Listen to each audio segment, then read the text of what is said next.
Hello hello hello hello. हाँ जी, कैसे हो? बढ़िया, एकदम बढ़िया चल रहे हो। मैम यार दिक्कत हो रही है थोड़ी थोड़ी जीआईजीएल में, क्या करें आप बताओ ना। अगर तुम्हें जीआईजीएल में थोड़ी सी भी दिक्कत है ना, इतनी सी भी दिक्कत है, तो तुम एकदम सही जगह आए हो, क्योंकि हम दोनों ने मिल करके जीआईजीएल में 70+ पक्के कर लेने हैं। लॉ ऑफ टॉट का वन शॉट आ चुका है। आई होप सबने देख लिया हो। बोल मत देना मैम कि हमने नहीं देखा, चांटे पड़ेंगे चांटे। आई होप सबने देख लिया हो। नहीं देखा तो मैं ये नहीं बोलूंगी देख कर आओ, पहले इसको देखना। ये देखने के बाद मेरे बच्चे टॉट जरूर देख लेना। और जैसे ही हमारे 3 वन शॉट कंप्लीट हो जाएंगे ना, तीनों की एक क्वेश्चन आंसर सीरीज भी आएगी। मतलब मैम आप ये कह रहे हो, देखो वन शॉट में तो आप डिटेल में पढ़ा ही रहे हो। वन शॉट की तरह थोड़ी है, वन शॉट रिवीजन की तरह थोड़ी है। वन शॉट तो एकदम डिटेल में है। और फिर अब मैम आप कह रहे हो आप उसके क्वेश्चन आंसर्स भी करा दोगे, मतलब राइटिंग प्रैक्टिस हो जाएगी। यस, फिर बचेगा क्या? पेपर तक एक बार दोबारा रिवीजन हो जाएगी, एक बार दोबारा मैराथन हो जाएगी। तो जीआईजीएल तुम्हारा नहीं है, जीआईजीएल मेरा है। और आज रजे जो हमने चैप्टर पिक किया है, वो चैप्टर कौन सा है? Administrative law. अब मैम एडमिनिस्ट्रेटिव लॉ में ना बहुत दिक्कत आती है, समझ ही नहीं आता। तो आज की क्लास के बाद बता देना, नीचे कमेंट करके जरूर बताना कि आपको ये चैप्टर कैसा लगा। प्रॉमिस? पक्का पक्का? तो चलो शुरू करते हैं हमारा अपना administrative law. Let us start the class. Okay मेरे बच्चे, a very good morning. Hope you all are doing great at your home. घर पे सब कैसे हैं? बढ़िया। अंकल आंटी एकदम ठीक है, घर वाले भी ठीक है। अब रोगे नहीं कि मैडम हमारे तो है ही नहीं, क्योंकि तुम बच्चे भी डिजर्व नहीं करते ना। चलो आओ। अच्छा, एडमिनिस्ट्रेटिव लॉ हमारा ये चैप्टर है। बहुत आराम तरीके से हम ये चैप्टर को करने वाले हैं, कोई जल्दबाजी नहीं। ना तुम्हें कहीं जाना है ना मुझे कहीं जाना है, मैं तो वैसे भी तुम्हारे लिए ही हूं। ठीक है, आइए रजे। अब ये चैप्टर ना थ्योरेटिकल है। थ्योरेटिकल का मतलब क्या है? इसमें काफी सारी चीजें हैं जो इंडल्ज हैं, एंड हमें वो सारी चीजें करनी है बहुत स्मूथ तरीके से और एकदम मक्खन के तरीके से। ठीक है, अब हम चैप्टर का नाम उठाते हैं, क्या है? Administrative law. क्या है रजे? Administrative law. अच्छा, एडमिनिस्ट्रेशन, अगर मैं सिंपल एक शब्द लिखूं एडमिनिस्ट्रेशन, तो मुझे एक बात बताओ इसका क्या मतलब होता है? What do we mean by administration? Simple सा अर्थ क्या होता है? देखना, काम करना, काम करते हुए देखना इज एडमिनिस्ट्रेशन। चीजों का ध्यान रखना इज व्हाट? एडमिनिस्ट्रेशन। तो एडमिनिस्ट्रेटिव लॉ है ना, ये लगता है एडमिनिस्ट्रेटिव बॉडी पे। किस पे लगता है मेरे बच्चे? एडमिनिस्ट्रेटिव बॉडीज पे। अब भाई सीधी सी बात, मैंने तुम्हें बोला कि तुम ये करो। Let us take an example.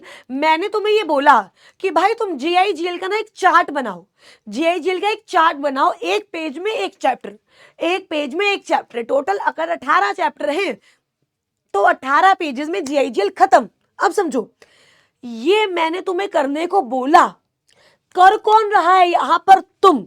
वैसे आइडिया अच्छा कर सकते हो। कर कौन रहा है? तुम। इस चीज के एडमिनिस्ट्रेशन का इंचार्ज कौन है? तुम। तो तुम्हें मैं यहां क्या बोलूंगी? Administration body. क्या बोलूंगी? Administration body. अब हमारी लेजिस्लेचर है, लेजिस्लेचर ने तो लॉ बना दिया जी। अब लॉ बना के बैठ थोड़ी जाएंगे, अब ऑब्वियसली उस लॉ को इंप्लीमेंट भी करना होगा।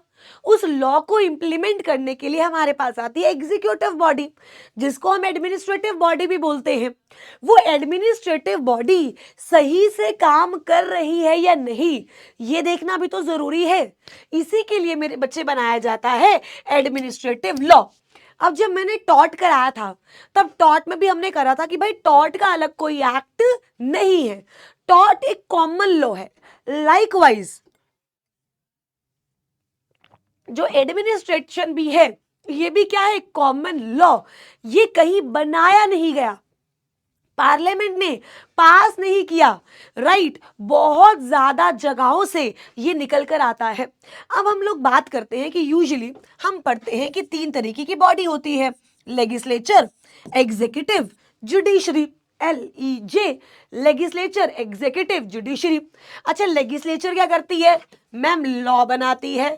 अच्छा, जुडिशरी क्या करती है? सॉल्व करती है डिस्प्यूट।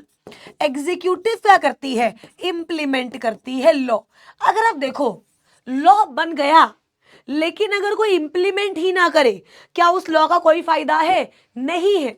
तो क्या जो एग्जीक्यूटिव बॉडीज हैं, जो एडमिनिस्ट्रेटिव बॉडीज हैं, उनकी इंपॉर्टेंस हमारी कंट्री में बहुत ज्यादा है, बहुत ज्यादा यार।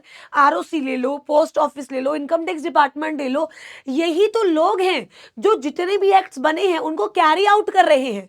अब यही लोग तुमसे बदतमीजी करें, तुम जाओ ROC के पास, ROC चाय पी रहा है, ROC चाय पी रहा है, तुम बोलो कंपनी इनकॉर्पोरेट करानी है, वो बोला अभी चाय पी रहा हूं। तुम थोड़ी देर बाद जाओ, कंपनी इनकॉर्पोरेट करवानी है, चाय पी रहा हूं। तुम थोड़ी देर बाद जाओ, कंपनी इनकॉर्पोरेट करानी है, चाय पी रहा हूं। उसके बाद तुम जाओ, चॉकलेट खा रहा हूं।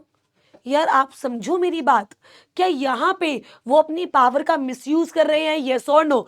तो उनकी लगाम को खींचने के लिए क्या हमें एडमिनिस्ट्रेटिव लॉ चाहिए? नहीं चाहिए? बिल्कुल चाहिए यार।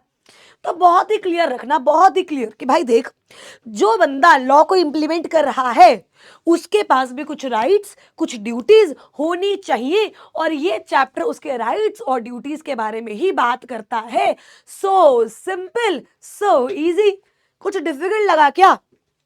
मेरे होते हुए नहीं लग सकता। आगे बढ़ते हैं, देखो क्या लिखा हुआ है, सुनना। Administrative law is that branch of law which deals with the powers and responsibilities। देखो मैं powers और responsibilities ये दो ही शब्द ले रही हूं, of the various organs of the state, मतलब of administrative body। वो कह रहा है कि भाई देख, एडमिनिस्ट्रेटिव लॉ की कोई एक सिंगल डेफिनेशन तो नहीं है, लेकिन अलग अलग लोगों ने इसकी अलग अलग डेफिनेशन दे रखी है, ठीक है। तो एक बार ना मैं आपको आपके मॉड्यूल पे भी ले चलती हूँ, क्योंकि देखो मैंने आपको पहले ही बोला कि यहाँ पे मैं रिवीजन नहीं करा रही हूँ जो मैं हैंड रिटन नोट्स दूँ, राइट। तो हम जो है वो मॉड्यूल भी रेफर करेंगे, जिससे क्या होगा, और ज्यादा कॉन्फिडेंस आएगा कि भाई हम कुछ ढंग का सीख रहे हैं। ICSI में एकेडमिक पोर्टल्स में जाएंगे, न्यू सिलेबस में गए, कहाँ जी हमारा स्टडी मटेरियल दो जी हमें। उसके बाद एग्जीक्यूटिव में हो, बहुत जल्दी प्रोफेशनल में पहुंच जाओगे। GIGL हमने खोल दिया है। और आजा आजा, ये लोड हो रहा है, ये लोड हो रहा है, क्या यहाँ तक क्लियर है? एक बार देखते हैं, 2 मिनट देते हैं इसको, विल गिव। अरे खुल गया, नाइस। 1 पेज आई गेस 50-60 में तो हो ही जाएगा ना, 4 चैप्टर है, नहीं टाइम लगेगा। 150 पे भी इंटरप्रिटेशन ऑफ स्टैट्यूट से चल रहा है। 200 पे चलते हैं। 200 पे अगर टॉट आ गया तो मैं बहुत गुस्सा हो जाऊंगी। चलो आओ, आ जाओ आ जाओ आ जाओ। और पढ़ाई वढ़ाई ठीक चल रही है तुम्हारी जिंदा लाशों? एकदम स्ट्रेट होके बैठ जाओ। अगर रिकॉर्डेड लेक्चर के तुमने मजे लिए ना, तो मैं बता रही हूँ तुम्हें, फिर मुझसे बुरा कोई नहीं होगा। मुझे सब कुछ पता है तुम्हारा, क्योंकि सास भी कभी बहू थी, ठीक है। तो ये एडमिनिस्ट्रेटिव लॉ के मजे नहीं लेने हैं। अब वो कह रहा देखो भाई, 3 लोगों ने, 3 जूरिस्ट ने अलग अलग डेफिनेशन दी। क्या मैम हमें लर्न करनी है? लर्न कर लोगे तो क्या चला जाएगा तुम्हारा, एक बार कोशिश करते हैं। देखो 3 जूरिस्ट ने अलग अलग डेफिनेशन दी, Kenneth, Albert, Ivor. Kenneth, Albert, Ivor, इसको याद करने का तरीका है किया, किया। केनेथ, के से केनेथ, आई से आइवर, ए से एल्बर्ट, ठीक है। अब देखो कहने को 3 अलग अलग डेफिनेशन है, पर आप अगर आप पढ़ोगे आपको पता लगेगा कि तीनों ने एक ही बात बोली है। एक ने ऐसे बोल दी, एक ऐसे बोल रहा है और एक ऐसे बोल रहा है, लेकिन बात तीनों की सेम है। आइए, हमारे केनेथ जी क्या बोलते हैं, हमें कोई मतलब नहीं है ये क्या थे, हमें क्या बोलते हैं, देखो हमें ये बोलते हैं, he defines it as a law concerning the powers and procedures of administrative agency। Kenneth क्या बोलते हैं कि एडमिनिस्ट्रेटिव लॉ क्या है? एक ऐसा लॉ है जो एडमिनिस्ट्रेटिव एजेंसीज की पावर्स एंड प्रोसीजर्स बताता है, एडमिनिस्ट्रेटिव एजेंसीज की पीपी बताता है, सिंपल एडमिनिस्ट्रेटिव एजेंसीज की पीपी बनाता है। कैसे याद कर सकते हैं? ए की पीपी कैसे याद करोगे? ए की पीपी। अच्छा, पेपर में ए की पीपी नहीं लिख कर आना, याद करने का तरीका है, एडमिनिस्ट्रेटिव एजेंसीज की प्रोसीजर एंड पावर्स। ठीक है जी। एल्बर्ट ने क्या बोला जी? एल्बर्ट ने ये बोला एडमिनिस्ट्रेटिव लॉ जो है वो क्या डिटरमाइन करता है? Legal status and liability of state officials. Legal status and liability of state officials, मतलब स्टेट ऑफिशियल्स की legal status and liability determine करता है, यानी एसओ की एलएल, एसओ की एलएल। ठीक है। उसके बाद आगे हमारे आइवर ने क्या बोला भाई? ये मार्क कैसे हटेगा पता है किसी को? एक मिनट रुकना यार, दिस इज न्यू, ये कैसे हटेगा? हटाना है यार, मुझे ये हटाना है, इसको क्लोज कर रही हूं। ये मार्क हट क्यों नहीं रहा?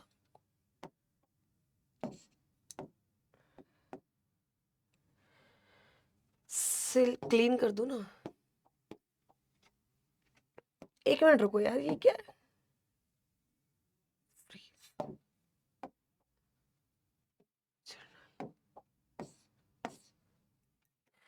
अच्छा, यहां से हो जाएगा ना?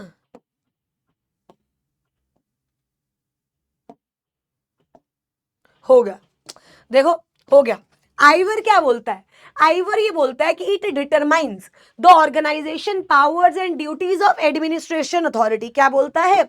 Determines the powers and duties of administration authority, मतलब एडमिनिस्ट्रेशन अथॉरिटी की पावर एंड ड्यूटी, ए की पीडी। अब समझो, ये मैं इस तरीके से आपको याद क्यों करा रही हूं? क्योंकि अलग अलग जुरिस्ट ने अलग अलग डेफिनेशन दी। अब उनके माइंडसेट को समझना इज इंपॉर्टेंट, बट कैसे समझे यार? तो इसीलिए उन्होंने जो दिया वो हमें समझना है, हमें दिमाग में रिटेन करना है।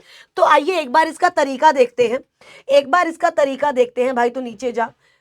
किया, KIA, मैंने प्यार किया। के से क्या है? केनेथ। ठीक है जी। आई से क्या है? आइवर। और ए से क्या है? एल्बर्ट। ए से क्या है? एल्बर्ट।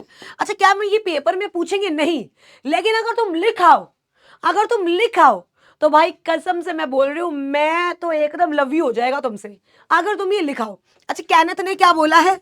ए की पीपी, याद है? ए की पीपी मतलब एडमिनिस्ट्रेटिव एजेंसीज के procedures and powers, procedures and powers.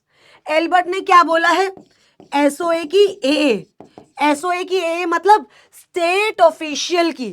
क्या बोला है राजू उसने? स्टेट ऑफिशियल की, एलएलए सॉरी, स्टेट ऑफिशियल की legal disability, sorry my bad, legal status and liability, state officials की लीगल स्टेटस एंड लाइबिलिटी। तो यहां मैं एलएल कर देती हूं, यहां मैं क्या कर लेती हूं? एलएल।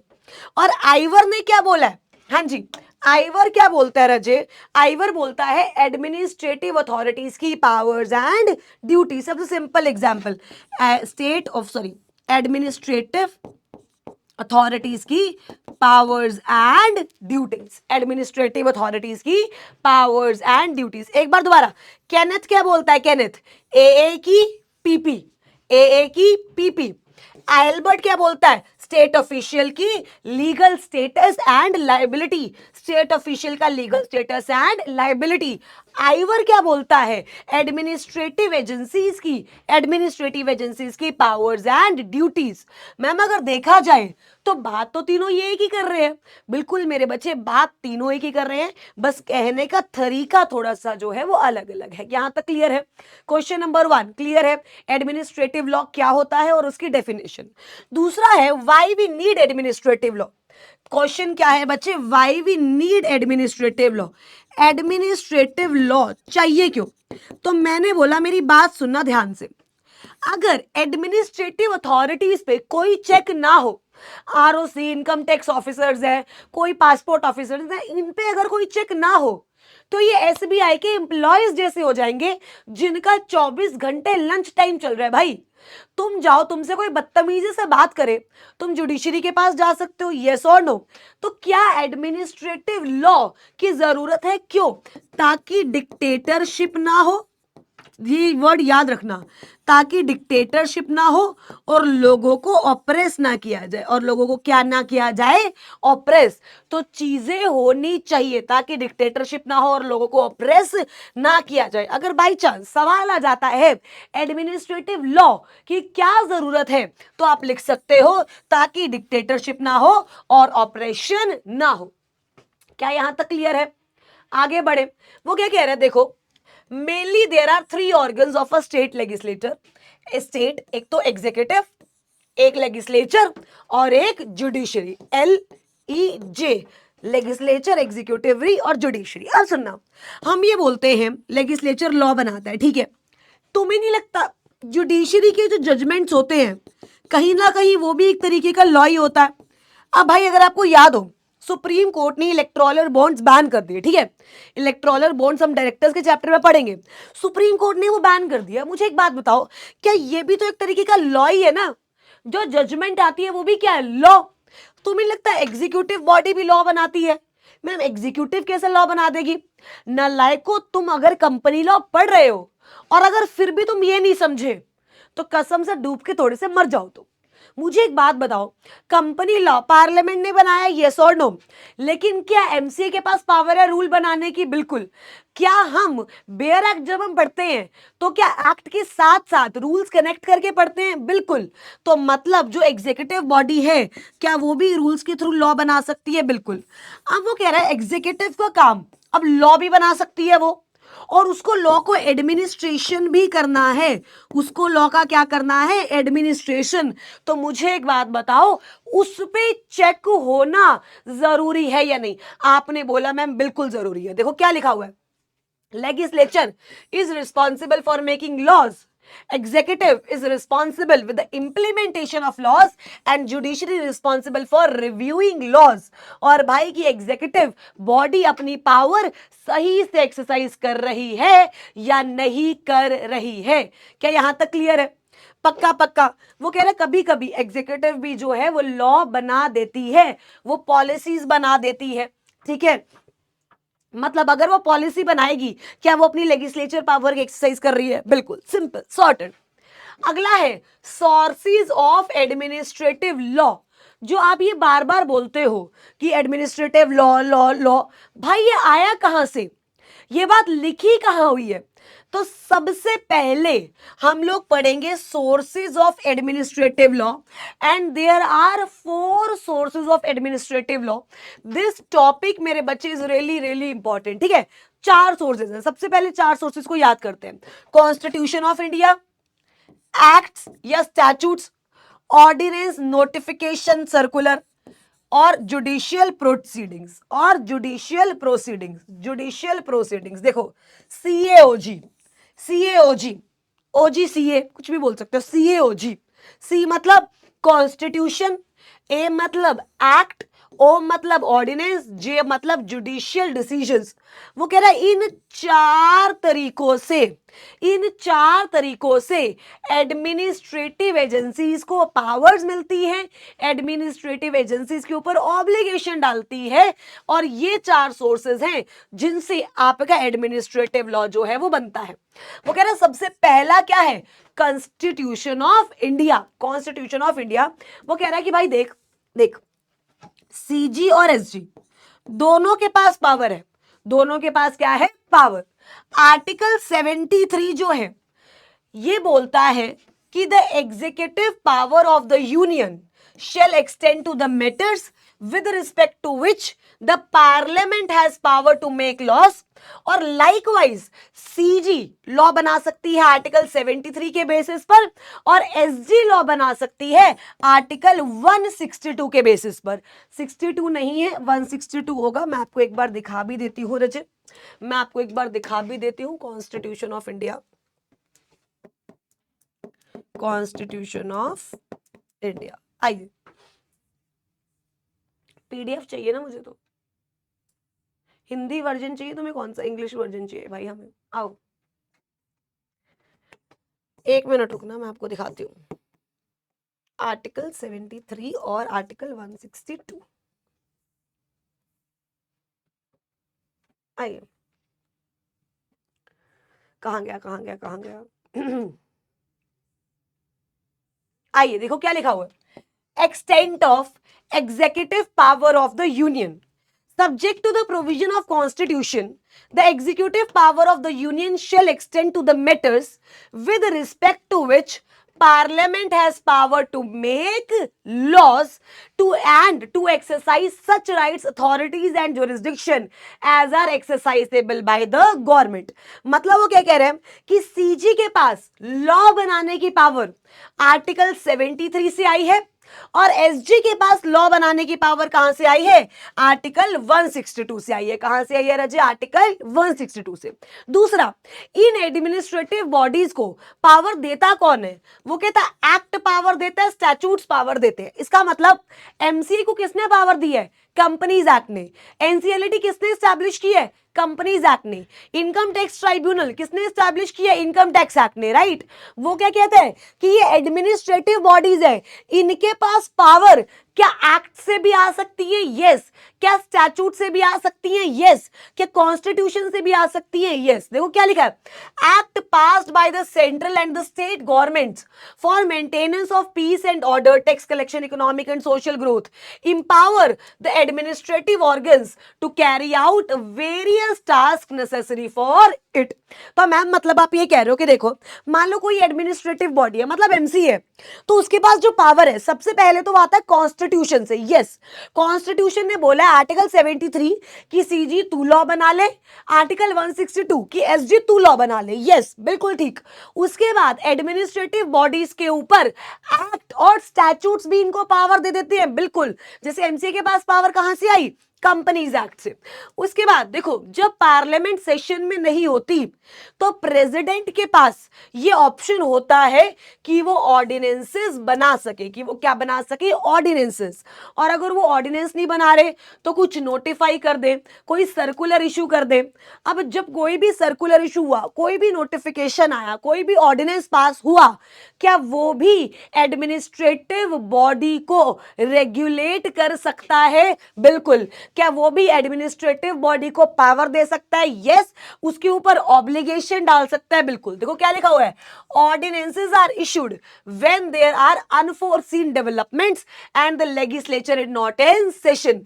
पार्लियामेंट सेशन में नहीं है, लॉ नहीं बन सकता, इसीलिए क्या बनता है? ऑर्डिनेंस। ऑर्डिनेंस से हम एडमिनिस्ट्रेशन को अलाउ कर रहे हैं to take necessary steps to deal with such development. अब एक एडमिनिस्ट्रेटिव बॉडी है, उसके पास खुद से तो पावर आएगी नहीं, या तो पावर आएगी कॉन्स्टिट्यूशन से या पावर आएगी एक्ट से। हमने बोला अभी कोई एक्ट बन ही नहीं सकता, पार्लियामेंट सेशन में नहीं है, कॉन्स्टिट्यूशन से ये पावर आ नहीं रही, तो क्या हम ऑर्डिनेंस बना के अपनी एडमिनिस्ट्रेटिव बॉडी को वो पावर दे सकते हैं सो दैट उसके लिए जो काम करना जरूरी है वो काम कर सके। और लास्ट क्या है? Judicial decision. भाई दो लोगों के बीच में झगड़ा हुआ, उसमें जुडिशरी ने इंटरफेयर किया, जुडिशियल जजमेंट आई, क्या वो जजमेंट को भी एडमिनिस्ट्रेटिव अथॉरिटी को फॉलो करना पड़ेगा? यस और नो। देखो क्या लिखा है, judiciary is the final arbitrator in case of any dispute between various wings of government और between the citizen and the administrator. The court दो their various decisions on the exercise of the power by the administration the liability of the government in case of breach of contract. अब ये क्या बोल रहा है भाई, देख, तेरे सरकारी ऑफिसर और एक सिटीजन, नॉर्मल सिटीजन के बीच में कोई झड़प हुई, मतलब एक एडमिनिस्ट्रेटिव ऑफिसर और नॉर्मल सिटीजन के बीच में कोई झड़प हुई। अब इस केस में जो जुडिशियल डिसीजन आएगा, क्या वो एडमिनिस्ट्रेटिव अथॉरिटी पे भी बाइंड होगा? हाँ या ना? क्या वो एक तरीके का एडमिनिस्ट्रेटिव लॉ है? बिल्कुल। भाई तुम कभी गवर्नमेंट ऑफिसर की ना एक बार जरा उनका एटीट्यूड देख लो, एक बार जरा उनका एटीट्यूड देख लो, वो किसी राजा महाराजा से कम नहीं होते। जुडिशियल, आप मेरे को एक बात बताओ, एडमिनिस्ट्रेटिव अथॉरिटी में है, गवर्नमेंट एम्प्लॉय है, और गलती से तुम्हारे घर का दामाद बन गया, वो भाई गलती से तुम्हारे घर का दामाद बन गया, ऐसे करके तो आएगा, ठीक है, और एकदम भाई स्टाइल से तुम्हारे सोफे के ऊपर पैर रखे जाएंगे, ठीक है? क्यों? क्योंकि वो गवर्नमेंट ऑफिसर है, क्योंकि वो क्या है? Government officer. अच्छा, तुम तो सह लोगे, लेकिन जनता तो नहीं सहेगी। जनता को तो उसकी अकल ठिकाने लानी पड़ेगी, यस और नो। तो क्या इसको लेकर वो कोर्ट में जा सकती है? यस। और जो कोर्ट का डिसीजन होगा, क्या वो भी एडमिनिस्ट्रेटिव लॉ का पार्ट होगा? बिल्कुल, वो भी किसका पार्ट होगा जी? एडमिनिस्ट्रेटिव लॉ का। तो मैम देखो, हमें यहां तक क्लियर हो गया। एक बार आप हमसे सुन लो, एक बार मैं कॉलर थोड़ा ठीक कर लूं, मैं ऐसे पढ़ाती अच्छी नहीं लगती, ठीक है? आओ, एडमिनिस्ट्रेटिव एक बार फटाफट से जितना यहां तक हुआ सारा रिवाइज करते हैं। मैम देखो, आपने बोला कि तीन तरीके के आपके पास स्टेट होते हैं, तीन ऑर्गन्स ऑफ द स्टेट होते हैं, ठीक है? Legislature, executive, judiciary. लेजिस्लेचर का काम है लॉ बनाना, जुडिशरी का काम है डिस्प्यूट सॉल्व करना, बीच में जो सबसे इंपॉर्टेंट काम है वो है एग्जीक्यूटिव का, और वो काम होता है थ्रू एडमिनिस्ट्रेटिव बॉडीज, राइट? तो इसीलिए ताकि डिक्टेटरशिप ना हो, उनकी मनमानी ना हो, वो लोगों को दबाए ना, ऑपरेट ना करे, इसीलिए मैम एडमिनिस्ट्रेटिव लॉ का होना जरूरी है। किया ने डेफिनेशन दी थी, केनेथ ने ये बोला है एडमिनिस्ट्रेटिव एजेंसीज की पावर्स एंड प्रोसीजर को बताना ही एडमिनिस्ट्रेटिव लॉ है। आइवर ने ये बोला है कि एडमिनिस्ट्रेटिव जो एजेंट्स है, एडमिनिस्ट्रेटिव जो एजेंसीज है, उनकी पावर्स, उनकी लाइबिलिटीज एंड उनके राइट्स को, ड्यूटीज को बताना ही एडमिनिस्ट्रेटिव लॉ है। और जो बीच में आ जाता है, कीनथ एल्बर्ट आ जाता है बीच में, वो ये बोलता है स्टेट ऑफिशियल्स की powers and duties, state officials की लीगल स्टेटस एंड लाइबिलिटीज को जो बताता है वही एडमिनिस्ट्रेटिव लॉ है।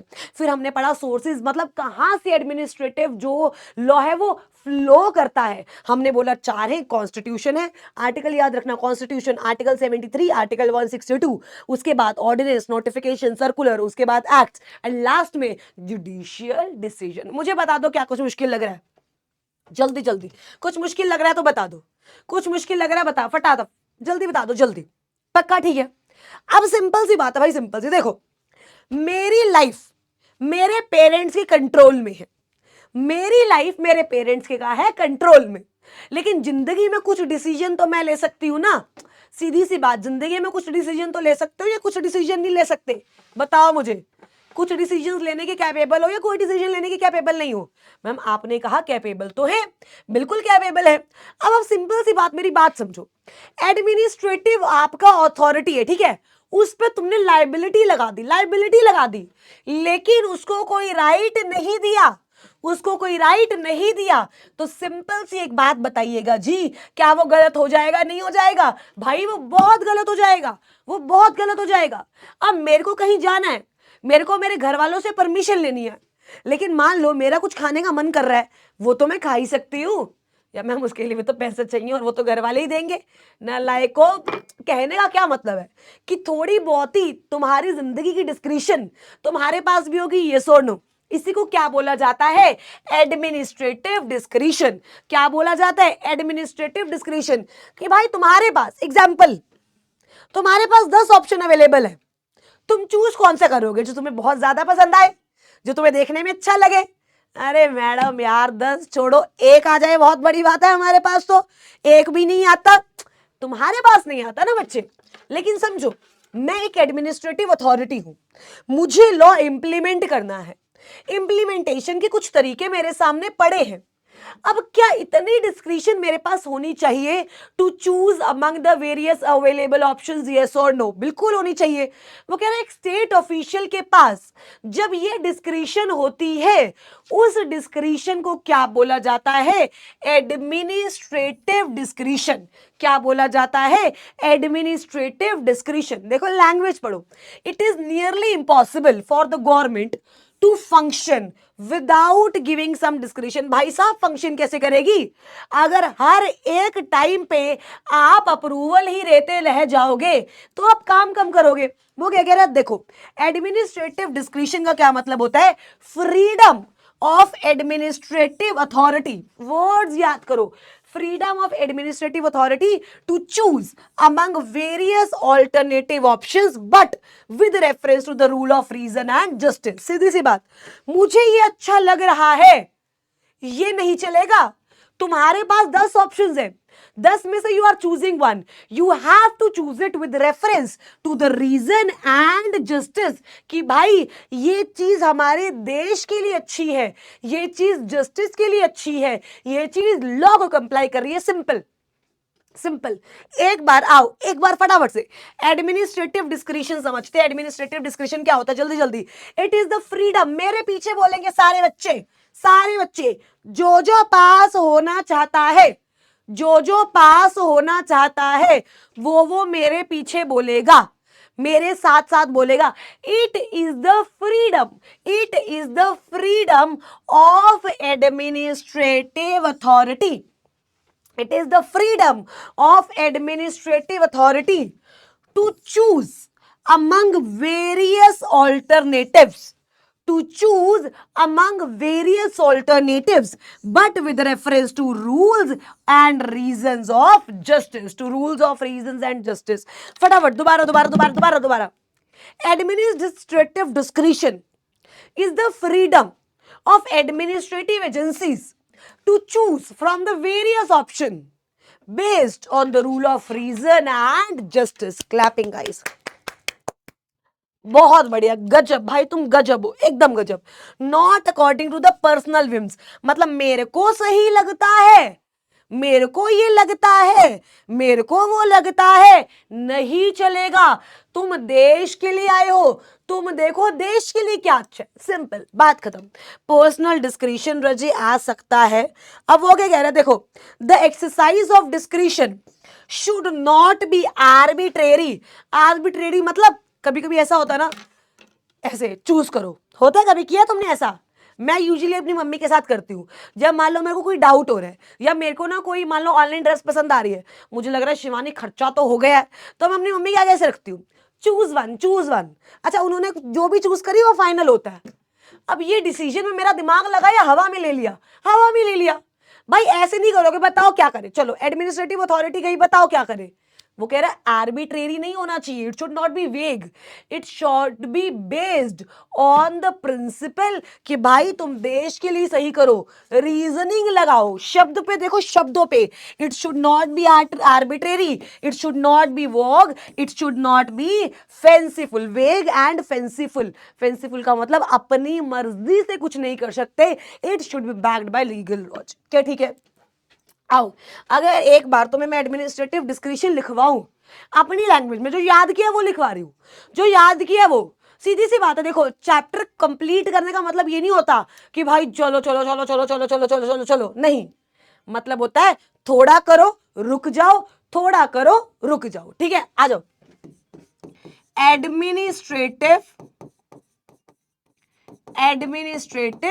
डिस्क्रिशन, एडमिनिस्ट्रेटिव डिस्क्रिशन का क्या मतलब होता है, सुनना। It is the freedom of administrative agencies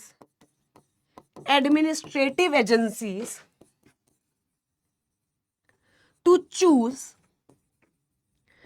choose from various available options based on rule of reasoning and justice। क्या याद हो रहा है राजे? क्या याद हो रहा है, जल्दी बताओ। एंड जस्टिस, ठीक है। Discretion should not be arbitrary, वेग और फेंसीफुल। ठीक है, अब ये तुम्हारी लॉ की लैंग्वेज है। इसके बाद तुम्हें हनी सिंह का रैप लिखना है, बादशाह के गाने लिखने हैं, जो लिखना है लिखो। लेकिन अगर पेपर में एडमिनिस्ट्रेटिव डिस्क्रिशन आ गया तो लैंग्वेज ये होनी चाहिए, लैंग्वेज ये इंपॉर्टेंट है। कि यहां तक क्लियर है? पक्का पक्का। अब समझो, मेरे को मेरे घर वालों ने इतना तो राइट दिया हुआ है, भाई तेरे को रात को मार्केट जाना तो चली जा, लेकिन रात को ऋषिकेश मत निकल जाइयो। समझो, इसके लिए क्या करते हैं वो, इसके लिए वो मुझे रोज रात को वीडियो कॉल करते हैं, दिन में 4 बार कॉल करते हैं, दिन में 4 बार वीडियो कॉल करते हैं। समझो, मतलब अगर तुमने किसी को डिस्क्रिशन दे रखी है तो क्या उसके ऊपर का कंट्रोल भी होना चाहिए, हाँ या ना? सिंपल सी बात है मेरे बच्चे, अगर आपने किसी को डिस्क्रिशन दी हुई है तो क्या उस डिस्क्रिशन पे कंट्रोल भी होना चाहिए, नहीं होना चाहिए? जिसे बोलते हैं रजे जुडिशियल कंट्रोल, जिसे क्या बोलते हैं? Judicial control. इसकी हम बात करेंगे, बट आई होप आपको जुडिशियल डिस्क्रिशन तक रजे सब समझ आया होगा। जुडिशियल डिस्क्रिशन तक आपको सब समझ आया होगा, ठीक है? अब सुनना, अब ये करने से पहले हम लोग अपना एक टॉपिक करते हैं, और वो टॉपिक है रजे, कहां गया भाई, आजा। और वो टॉपिक है प्रिंसिपल्स ऑफ नेचुरल जस्टिस। अभी तक हमारे कौन कौन से टॉपिक्स हो गए? हमने एडमिनिस्ट्रेटिव लॉ की बेसिक्स पढ़ ली है, ठीक है जी, उसकी नीड पढ़ ली, उसके सोर्सेस पढ़ लिए, एंड हमने एडमिनिस्ट्रेटिव डिस्क्रिशन पढ़ लिया। ये 4 टॉपिक्स कर लिए। अब एक बहुत ही इंपॉर्टेंट कंसेप्ट है प्रिंसिपल ऑफ नेचुरल जस्टिस। कौन सा है? Principal of natural justice. अब लॉ मेकर कह रहा भाई देख, तू चाहे एक हत्यारा है, चाहे एक खूनी है, चाहे एक डकैत है, लेकिन क्योंकि तू इंसान है तो तेरे पास ये principal of natural justice available है। तेरे पास ये प्रिंसिपल ऑफ नेचुरल जस्टिस क्या है? अवेलेबल है। सुनना मेरी बात, प्रिंसिपल ऑफ नेचुरल जस्टिस देना is not optional, is mandatory. क्योंकि तू इंसान है और तू हिंदुस्तान में रहता है तो हम तेरी बात सुनेंगे, चाहे वो तो टेररिस्ट क्यों ना। मुंबई का 26/11 का अटैक, क्या उसमें हमें पता था कि कौन है गलत? गलत कौन है? क्या फिर भी उसकी बात सुनी? यस। निर्भया रेप केस, हमें पता था रेपिस्ट कौन है, क्या फिर भी उनकी बात सुनी? यस। जितने भी अटैक्स होते हैं, कुछ भी होता है, जज को पता होता गलत क्या है, लेकिन क्या ये जज के हाथ में है कि फटाफट डिसीजन सुना दे? नहीं, वो कह रहा दोनों पार्टीज को सुनना चाहिए, और दूसरा बायस्ड नहीं होना चाहिए, वैसे तो there are numerous principles of natural justice. एक मिनट रुकना जरा, मम्मा का फोन आ रहा है, बात कर लो। Hello hello hello. हाँ मम्मा, नहीं मम्मा क्लास में वो रिकॉर्डिंग कर रही हूँ, मैं करती। नहीं कैंसिल हो गया ना, नहीं वो कह रहे ठीक है मम्मा, ओके। हाँ जी, हाँ जी, क्या यहाँ तक क्लियर है सबको? यार मम्मी का फोन ना मिस नहीं कर सकते, अदरवाइज मम्मियाँ इतनी क्यूट होती है ना, उनको 2 फोन के बाद टेंशन हो जाती है, कहीं हमारी बेटी को धरती तो नहीं खा गई। समझ रहे हो? वो इतनी क्यूट होती है, उनको आपकी इतनी टेंशन होती है। अगर आप 2 बार उनका फोन नहीं मिलाओ, 2 बार उनका फोन नहीं उठाओ, तो उनको ऐसा लगता है कि कुछ तो हुआ ही है, ठीक है, ये कहीं ना कहीं तो गायब हो ही गई है। तो इसीलिए मेरे को ये रहता है, चाहे मैं कहीं भी हूं, मैं अपनी मम्मी का फोन एक बार जरूर उठाऊं, ताकि उनको बोल दूं कि ठीक है बाद में बात करती हूं, ताकि वो टेंशन ना ले, ठीक है? अब इधर देखो वो क्या कह रहे हैं कि there are 2 principles of natural justice जो हमें दे रखे हैं। वैसे तो देयर आर न्यूमरस, पर हमें 2 दे रखे हैं। सबसे पहला है nemo judex in causa Sua. Ma'am ये क्या है? Nemo judex in causa sua. और दूसरा है ऑडी ऑल्टरम पार्टरम। दूसरा क्या है? Audi alteram partem. पहला क्या है? Nemo judex in causa sua, और दूसरा है ऑडी ऑल्टरम पार्टरम। अब सुनना, लॉ मेकर कहता है, let us take an example. अब हमारी क्लास में एक लड़की है दीपिका, ठीक है, हमारी क्लास में एक लड़की है दीपिका। अब दीपिका मुझसे पढ़ती है, ठीक है, और हमारी क्लास में एक और बच्ची है जिसका नाम है भूमिका।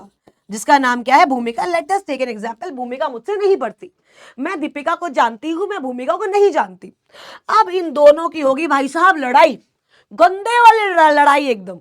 दोनों एक दूसरे से बाल पकड़ के घसीट रही हैं भाई, पूरा मोहल्ला इनकी लड़ाई देख रहा है। और अगर मैं इनकी लड़ाई में जज हूं, तो आप बताओ मैं किसकी साइड लूंगी? आप बोलोगे मैम दीपिका को आप जानते हो। बिल्कुल, मैं दीपिका को जानती हूं, इसलिए मैं भूमिका की साइड लूंगी। समझो मेरी बात, है ना? कह रहे मैम ये क्या मतलब होता है, ऐसे गद्दारी मत करो। सिंपल सी बात रजी, देखो मैं दीपिका को जानती हूं, दीपिका मुझसे पढ़ी है, तो क्या बहुत ज्यादा चांसेस हैं कि मैं दीपिका की साइड लूं? यस और नो? क्या एक जज जो है अगर वो बायस्ड हो जाएगा तो कभी भी क्या डिसीजन सही से सुना पाएगा? क्या नहीं सुना पाएगा? मेरी छोटी बहन है, वो किसी से भी लड़के आ जाए स्कूल में, भाई हमेशा उसको मैं घर पे डांट लूंगी, लेकिन सबके सामने तो मैं उसी की साइड लूंगी। मैं बोलूंगी तुमने ऐसी हरकतें करी तो इसने तो तुम्हें चाटा मारना ही था, मैं उसको बोलूंगी चल दो और मार। सीधी सी बात, क्यों? बिकॉज मेरा क्या है? इंटरेस्ट। मेरा क्या है? इंटरेस्ट। अब ये इंटरेस्ट अगर पैसे से रिलेटेड है, पेक्यूनरी हो सकता है, रिश्ता है, ये रिलेशन जो बेसिकली इंटरेस्ट है वो पर्सनल होगा। अगर कोई ऐसी बात है जिसमें मैं सेंटी हो जाती हूं तो सब्जेक्ट मैटर बायस है। मतलब वो कह रहा है बायस बहुत प्रकार की हो सकती है, लेकिन हमें यह ध्यान रखना है कि अगर जज केस में इंटरेस्टेड है तो उसको उस केस को डील नहीं करना चाहिए। देखो क्या लिखा हुआ है, rule against bias nemo judex in causa सुआ।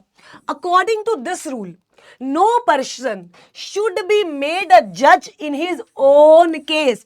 इसका मतलब आधे बच्चे पता क्या समझते हैं कि मैं अपने केस में जज नहीं हो सकती।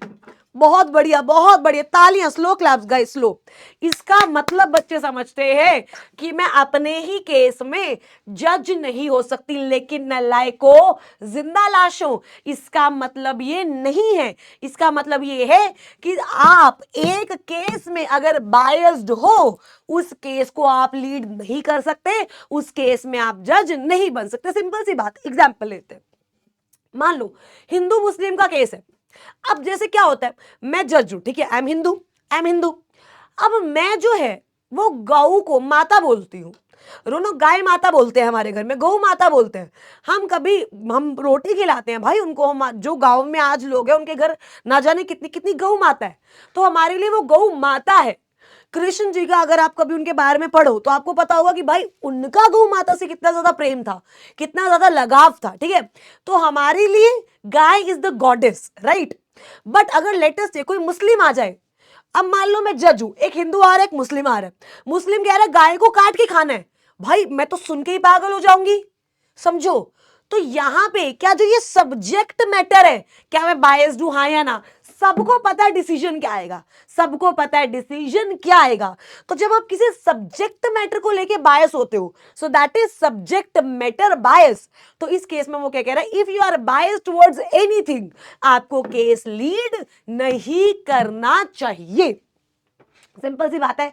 बायस means an operative prejudice whether conscious और अनकॉन्शियस। भाई देखो, कहीं ना कहीं मेरे मन में कुछ ना कुछ पहले से बना रहता है, कहीं ना कहीं मेरे मन में कुछ ना कुछ पहले से बना रहता है, उसे क्या बोलेंगे, बायस। अब मैंने आपको एग्जांपल दिया, भाई देख, अब मेरी बहन है, उसके आज किसी से भी लड़ाई हो जाए, मैं दूसरी पार्टी के बारे में सुनूंगी, बिल्कुल सुनूंगी, लेकिन क्या उस तरीके से, उस अटेंटिवनेस से सुन पाऊंगी क्या? सिंपल सी बात, मान लो सास है, उसके बेटे और बहू में लड़ाई हो रही है। सास है, एक उसके बेटे और बहू में लड़ाई हो रही है, वो बहू की सुनेगी जरूर, लेकिन क्या एंड में वो बेटे की ही होगी? बिल्कुल। जिस तरीके से वो अपने बेटे की बात सुन रही है, क्या उस तरीके से वो सेकंड पार्टी की बात सुन पाएगी क्या? नहीं। तो क्या कह रहा है, ऑपरेटिव प्रिजुडाइस है, मतलब मेरे दिमाग में है, मेरे सबकॉन्शियस माइंड में वो चीज बैठी हुई है। तो कह रहा देखो, बायस 3 तरीके की हो सकती है। पहला पेक्यूनरी बायस, दूसरा पर्सनल बायस, और तीसरा सब्जेक्ट मैटर बायस, पीपीएस, राइट। पीपीएस पहला क्या है मेरे बच्चे, पेक्यूनरी बायस, ठीक है जी, मतलब पैसे से रिलेटेड। मान लो एक पार्टी इन्वॉल्व है जिससे मैंने पैसे लेने हैं, तो मेरे को क्या लगेगा, अगर इसके खिलाफ मैंने जजमेंट दी, ये तो मेरा पैसे ही मार लेगा, तो दिस इज व्हाट, पेक्यूनरी बायस। तुम मेरे रिलेशनशिप में हो मतलब नालायको कि तुम मेरे रिलेशन में हो, हम दोनों में एक रिलेशनशिप है, तो पर्सनल बायस। तीसरा, कोई मैटर ऐसा जिसमें मैं सेंटी हो जाती हूँ, मान लो रेप केस आ रहे हैं और मैं एक फीमेल हूं, फीमेल जज हूं, तो क्या मैं सेंटी हो जाऊंगी, यस और no? This is what, subject matter bias. This is what मेरे बच्चे, सब्जेक्ट मैटर बायस। ठीक है, आओ एक बार इन तीनों को पढ़ते हैं। सोना नहीं है, उठ जाओ, हेलो उठ जाओ, जल्दी जल्दी उठ जाओ, फटाफट से चाय फेंकू फटाफट से, उठो फटाफट से, बैक स्ट्रेट, चेहरे पर हल्की सी स्माइल, मुस्कुराओ यार, जेजिल पढ़ रहे हो मेरे साथ। पेक्यूनरी बायस क्या बोल रहे हैं, देखो, the judicial approach is unanimous on the point that any financial interest of the adjudicatory authority in the matter howsoever small, वो कह रहा भाई देख, चाहे 2 रुपए का इंटरेस्ट हो, 20 का हो, 2 करोड़ का हो, आपकी एडजुडिकेशन को वो विटिएट करेगा, मतलब हैम्पर करेगा, चेंज करेगा। सीधी सी बात, तुम्हें कोई 2 करोड़ दे, तुम्हें कोई 2 करोड़ दे के बोले शिवानी मैम का मर्डर कर दो, तो तुम करोगे नहीं करोगे? भाई तुम बोल रहे हो 2 करोड़, उसमें से कोई 2 जीरो हटा देना, हम तब भी बिक जाए भाई। सिंपल सी बात, जहां पैसा इन्वॉल्व होता है वहां चेंज आता ही आता है, चाहे फिर वो रिश्ता हो या वो केस हो। मैम कितनी डीप लाइन बोल दी आपने, सिंपल सी बात। However small would vitiate the adjudication, दस अ पेक्यूनरी इंटरेस्ट कितना है, अगर 2 रुपए का भी है, अगर 2 कौड़ी का भी है, पैसा पैसा है, तो आप उसे पेक्यूनरी इंटरेस्ट मेरे बच्चे मानोगे। ठीक है जी, अगला है पर्सनल। अगला क्या है? Personal. There are number of situations which may create a personal bias, right? जैसे लेट अस सपोज मेरी दोस्त है कोई, मेरी कोई दोस्त है, मैं किसी को जानती हूं। अच्छा, personal bias can be favourable and can be unfavourable. अब मान लो मैं तुम्हें जानती हूं, तो दिस इज पर्सनल बायस, ठीक है। लेकिन मान लो मेरे को तुम पे खिंच जाए, एकदम खिंच, एकदम चापली खिंच जाए, एकदम मेरे को पसंद ही नहीं हो तुम, मेरे को तुम पसंद ही नहीं हो, और तुम आ जाओ, क्या ये अनफेवरेबल पर्सनल बायस है? बताओ, क्या ये अनफेवरेबल पर्सनल बायस है? मैं तुम्हें जानती हूं, मेरी तुमसे ठीक ठाक दोस्ती है, that is personal bias, that is favourable. लेकिन भाई मेरे को तुम्हारे को देखने का मन नहीं करता, तो क्या ये अनफेवरेबल बायस है? यस और no? This is what unfavourable bias. तो वो क्या कह रहे हैं? he may be a friend of the party or related to him through family, profession or any business. The judge might also be hostile to one of the parties to a case. All these situations create basis bias either in favor or against the party. Simple सी बात है यार।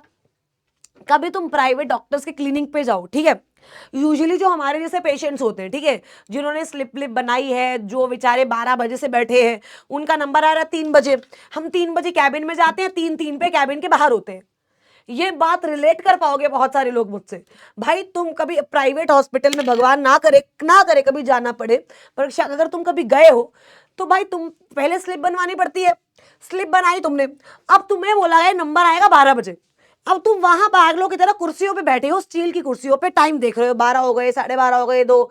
अंदर बोला जा रहा है doctor साहब surgery कर रहे हैं जी, डॉक्टर साहब सर्जरी कर रहे हैं, डॉक्टर साहब दिल की सर्जरी कर रहे हैं, अंदर चाय पी रहे हैं वो, ठीक है। 3 बजे तुम्हें बुलाया जाएगा और 3 पे तुम कैबिन से बाहर। लेकिन कोई वैसा तो होगा जिनकी उनके साथ जान पहचान है, और 12 से 2 वही अंदर बैठा है, इलाज उसी का हो रहा है, तुम्हारे साथ तो बस फीस ली जा रही है, समझो। तो यहां पे क्या बोल रहे हैं भाई कि पर्सनल बायस आ गई। क्या आ गई मेरे बच्चे? Personal bias. तीसरा, सब्जेक्ट मैटर। देखो, अ जज may have a bias in the subject matter which means that he himself is a party और has some direct connection with the litigation. जो मैटर डिस्कस हो रहा है, जज उस मैटर के साथ रिलेटेड है। तो क्या कह रहा है? ये 3 तरीके में से अगर किसी भी तरीके की बायस है तो इस केस में जज पार्शियल है और वो इस केस को लीड ढंग से नहीं कर पाएगा। क्या यहां तक क्लियर है? क्या यहां तक क्लियर है? और दूसरा प्रिंसिपल है रजन नेचुरल जस्टिस का, ऑडी ऑल्ट्रम पार्ट्रम। कौन सा है? Audi alteram पार्ट्रम। ऑडी ऑल्ट्रम पार्ट्रम का मतलब क्या है कि दोनों पार्टीज की सुनवाई होगी, दोनों पार्टीज की सुनवाई होगी। रूल ऑफ फेयर हियरिंग कि भाई प्रॉपर नोटिस जाएगा, एविडेंस लाने का मौका सबको मिलेगा, ठीक है, फालतू में बहसबाजी नहीं होगी, जो बोला जा रहा है उसे सुनेंगे, मतलब दोनों पार्टीज को एप्रोप्रिएट चांस मिलेगा to present a case and to defend themselves. आप किसी भी एक पार्टी की सुनकर डिसीजन नहीं बनाओगे। यूजुअली ना मेरे साथ ऐसा होता है, मैं ना बड़ी ज्यादा इमोशनल हूं, ठीक है, जब मैं अपने काम में नहीं, जब मैं अपना काम कर रही होती हूँ, जब मैं क्लाइंट से डील कर रही होती हूँ, तो I am very practical, right, but in terms of family and friends I am very emotional. हम मान लो मेरे 2 दोस्त हैं, उनमें लड़ाई हो गई, एक ने मुझे फोन करके बोला शिवानी वो ऐसे ऐसे ऐसे ऐसे बोल रही थी। मैंने कहा हाँ बिल्कुल गलत है भाई, गलत है तो रुक, मैं अभी फोन मिलाती हूँ उसको, तू रो मत, तो मेरे पास है, मैं फोन मिलाती हूँ। मैं बहुत गुस्से में मैंने उसको फोन मिलाया, वो कहते शिवानी ऐसे ऐसे हुआ है। मैंने कहा हाँ बिल्कुल गलत है, वो बिल्कुल गलत है, तो रुक मैं उसको डांटती हूँ अभी। मतलब क्या भाई, समझो, मैं एक की सुन के दूसरे के खिलाफ डिसीजन बना लेती हूं। मैं एक की सुनूंगी, अच्छा अरे यार ओहो, तूने उसको चाहे 50 गालियां दी हो, उसने तुझे 10 दे दी और मुझे ये पता चल गया कि उसने तुझे 10 दी हैं, तो मेरे लिए वो मेरी दुश्मन समझो। क्या यहां पे ये चीज गलत है? यस। क्या आपको दोनों पार्टीज की सुननी चाहिए? बिल्कुल। देखो क्या लिखा हुआ है, the second principle of natural justice is audi alteram partem, here the other side, no one should be condemned unheard। मतलब कोई यार जिसको अभी तक आपने सुना नहीं है, आप उसको सजा नहीं दे सकते, आपको दोनों पार्टीज का सुनना पड़ेगा। It requires the both side should be heard before passing the order. आसान है, ठीक है। हमने बोला शुड बी हर्ड में क्या क्या आएगा, मतलब आपने बोला दोनों पार्टीज को इक्वल चांस देना चाहिए। इसका मतलब क्या, सुनना, इसका मतलब है नोटिस दोनों पार्टीज को जाएगा, अभी पूरा पढ़ेंगे टेंशन ना को। नोटिस दोनों पार्टीज को जाएगा, दोनों पार्टीज केस और एविडेंस प्रेजेंट करेंगी, ठीक है। कोई अगर एविडेंस मेरे को लगता है कि मेरे खिलाफ गलत है, मैं उसे रिबर्ट कर सकती हूं, मैं उस एविडेंस को क्रॉस एग्जामिन कर सकती हूं, मैं अपना कोई लीगल रिप्रेजेंटेशन लेकर आ सकती हूं, राइट। मेरे पास कोई एविडेंस है तो मुझे वो डिस्क्लोज करना पड़ेगा, दूसरी पार्टी के पास है तो वो डिस्क्लोज करना पड़ेगा, राइट। कोई ऑर्डर आया है, कोई ऑर्डर आया है तो मैं जो है उसको प्रॉपर मेरे को बताओ कि भाई तुमने ये ऑर्डर क्यों दिया है, it should be backed bye reasoning, it should be backed by what, reasoning. तो कह रहा है रूल ऑफ ऑडी ऑल्ट्रम पार्ट्रम ये सारे राइट्स आपको देता है, ये सारे राइट्स आपको देता है। मैंने कहा डिटेल में समझाओ, डिटेल में, ऐसे टाइम पास मत करो। सबसे पहला है राइट टू नोटिस। इसका मतलब क्या है मेरे बच्चे, कि दोनों पार्टीज को नोटिस जाएगा। एक होता है x party order, x party order में क्या करते हैं हम यूजुअली, वो इसकी एक्सेप्शन है, हम एक पार्टी के प्रेजेंट होने पे ऑर्डर दे देते हैं, right, this is the exception. But वो क्या कह रहा है, usually hearing starts with the notice by the authority concerned to the affected person. Notice जाएगा, ठीक है भाई, जब तक उस बंदे को बेचारे को केस का पता ही नहीं है, वो कोर्ट में आएगा कैसे, उसको सपने थोड़ी आ रहे हैं कि कोई केस चल रहा है। सो नोटिस तो जाना चाहिए उसको, यस और नो, बिल्कुल जाना चाहिए। वो क्या कह रहे हैं, हियरिंग कब स्टार्ट होगी, जब क्या जाएगा रजे, नोटिस, जब क्या जाएगा, notice. Unless a person knows the case he can not defend himself. भाई जब तक, सिंपल सी बात, जब तक मेरे को केस ही नहीं पता, मैं अपने आप को डिफेंड कैसे कर लूंगा, यस और नो। तो notice must give sufficient time to person to prepare his case. अब नोटिस गया और बोला कल आ जाओ, भाई साहब मेरे को थोड़ा सा टाइम तो दो। क्या नोटिस में सफिशिएंट टाइम होना चाहिए कि मैं अपना केस प्रेजेंट कर सकूं, यस। दूसरा क्या है, right to present case and evidence. जो एविडेंस मैं लाना चाहता हूं वो एविडेंस मैं ला सकूं, अगर उसको लाने में थोड़ा टाइम लग रहा है तो मुझे टाइम दिया जाए। क्या लिखा हुआ है, द पार्टी अगेंस्ट हुम proceedings have been initiated must be given full opportunity to present the case and the evidence in support of it. The reply is usually in the written form and the party is also given an opportunity to present the case orally. वो कह रहा है आपको case present करना है, आप orally भी कर सकते हो, रिटर्न भी कर सकते हो, आपको जितना टाइम दिया जाएगा उतना टाइम सफिशिएंट होगा। आप एविडेंस प्रेजेंट करना चाहो एविडेंस भी कर सकते हो। अच्छा, इन पॉइंट से हो क्या रहा है, हम क्या साबित करना चाह रहे हैं कि दोनों को हम क्या दे रहे हैं, इक्वल अपॉर्चुनिटी। हम दोनों को क्या दे रहे हैं मेरे बच्चे, इक्वल अपॉर्चुनिटी। अगला क्या है, राइट टू रिबर्ट एडवर्स एविडेंस। अब मेरे खिलाफ अगर कोई बोलता है, मैं बोलती हूं चुप रह ला, चांटे पड़ेंगे चांटे, गलत बोल रहा है एकदम। मतलब क्या, तुम मेरे खिलाफ एविडेंस लेकर आए, मुझे पता है वो एविडेंस गलत है, तो क्या मैं वो बात बोलूंगी या नहीं बोलूंगी? क्यों, तुम मेरी रेपुटेशन पे दाग क्यों लगा रहे हो भाई? सीधी सी बात है, तुम कोई एविडेंस लेकर आए because you have right to present evidence, right. But अगर वो एविडेंस गलत है, मुझे लगता है कि वो गलत कर रहा है, तो मुझे एक बात बताओ सिंपल सी, क्या मैं उस एविडेंस को रिबर्ट कर सकती हूँ या नहीं कि ये क्या है, गलत। रिबर्ट करने के तरीके क्या है कि मैं उसे क्रॉस एग्जामिन करूंगी। देखो, for the hearing to be fair the adjudicating authority is not only required to disclose to the person concern the evidence और the material to be taken against him, but also to provide an opportunity to rebut the evidence और material. अगर गलत है उसको गलत बोलो, क्या ये भी तुम्हारा राइट है? बिल्कुल। सबसे पहला तरीका क्या है, क्रॉस एग्जामिनेशन। वो क्या कह रहे हैं देखो, examination of witness bye adverse party is called cross examination. आप क्रॉस एग्जामिनेशन कर सकते हो, आप अपना लॉयर लेकर जा सकते हो, भाई लॉयर लेकर जा सकते हो। मैं, मेरे पास पैसे नहीं है तो स्टेट मुझे प्रोवाइड करेगी लॉयर, तो स्टेट मुझे लॉयर प्रोवाइड करेगी, समझो। लॉयर लेकर जाना is not compulsory, is not compulsory, पर अगर एक पार्टी के पास है तो दूसरी पार्टी एडवाइजेबल होता है कि भाई स्टेट को बोलो, वो तुम्हें देगी, क्योंकि एक के पास अच्छा खासा वकील है, तुम जा रहे हो तो तुम्हारी हार तो तय ही है, सीधी सी बात। वो क्या कह रहा है, ordinary the representation through a lawyer in the administrative adjudication is not considered as indispensable part. मतलब बिना लॉयर के जाओगे तो भी चलेगा, लेकिन अगर एक पार्टी के पास लॉयर है तो नालायक तुम भी रख लो, वरना हार जाओगे, सिंपल सी बात है, ठीक है। अगला क्या है, डिस्क्लोजर ऑफ एविडेंस, कि मेरे खिलाफ क्या एविडेंस आ रहा है। हेलो श्रीधर, मेरे खिलाफ क्या एविडेंस आ रहा है, ये मुझे पहले ही पता होना चाहिए। टीवी सीरियल्स में ही करते हैं जो ले आते हैं एकदम, मैं केस हारने ही वाली हूं कि सामने से चलता हुआ आ गया तेरे लिए। याद है वीर ज़ारा में, वीर हारने ही वाला होता है कि सामने से ज़ारा आ जाती है। यहां पे कोई वीर ज़ारा नहीं चल रहा भाई, यहां पे जो एविडेंस लाने वाले हो उसको पहले डिस्क्लोज करना पड़ेगा, उसको पहले मेरे बच्चे डिस्क्लोज करना पड़ेगा। वो क्या कह रहा है, ध्यान से देखो, a party must be given full opportunity to explain every material sought to be relied upon against him। तो ये and speaking order, speaking order का मतलब क्या होता है भाई, देखो तुमने बोला कि मैं हार गई, ठीक है, जो हारता है उसे जजमेंट डेटर बोलते हैं। तुमने बोला मैं हार गई, लेकिन रीजन तो दो कि केस मेरे फेवर में क्यों नहीं आया। स्पीकिंग ऑर्डर मतलब क्या कह रहे हैं, a speaking order is an order which speaks for itself और tell its own story. It is also known as reasoned decision, कि भाई तुम्हारे डिसीजन का कोई सर पैर होना चाहिए। तो ये सारी चीजें हैं जो फेयर डिसीजन को, फेयर डीलिंग को क्या करती हैं, प्रमोट, क्या करती हैं, प्रमोट। हेलो, थक गए हो, थक गए हो, ज्यादा थकना वकना नहीं है, थकना मना है। थकना क्या है, मना। जल पिएंगे, जल लीजिए, पी लो।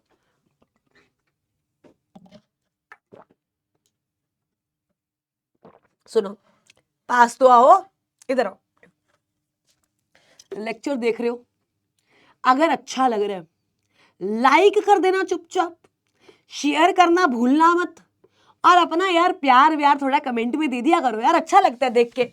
कमेंट में थोड़ा बताया करो कि तुम्हें लेक्चर कैसा लगा, अगर अच्छा लगे तो देखो कर ही दिया करो कमेंट, तो अच्छा तो लगेगा ही, ठीक है। अगर तुम्हें अच्छा लगे यार, क्योंकि obviously this is for you, है ना, हमारा तो क्या, हमारा तो प्रोफेशनल क्लियर हो गया, हम तो ये चाहते हैं कि तुम्हारा भी हो जाए भाई, जल्दी से जल्दी हो जाए।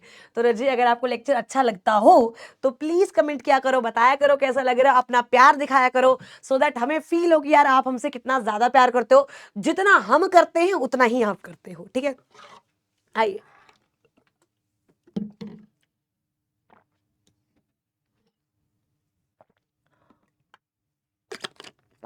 ठीक है। एक बात मैं प्रिंसिपल ऑफ नेचुरल जस्टिस जो है वो क्रक्स बनाते हैं, ठीक है, एक बार क्रक्स बनाते हैं, आ जाओ।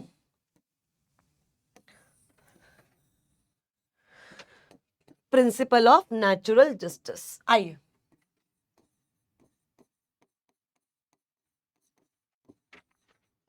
कितने प्रिंसिपल है नेचुरल जस्टिस के मेरे बच्चे, दो, because this is very important, बहुत बार रजे मेरे पेपर में आ जाता है।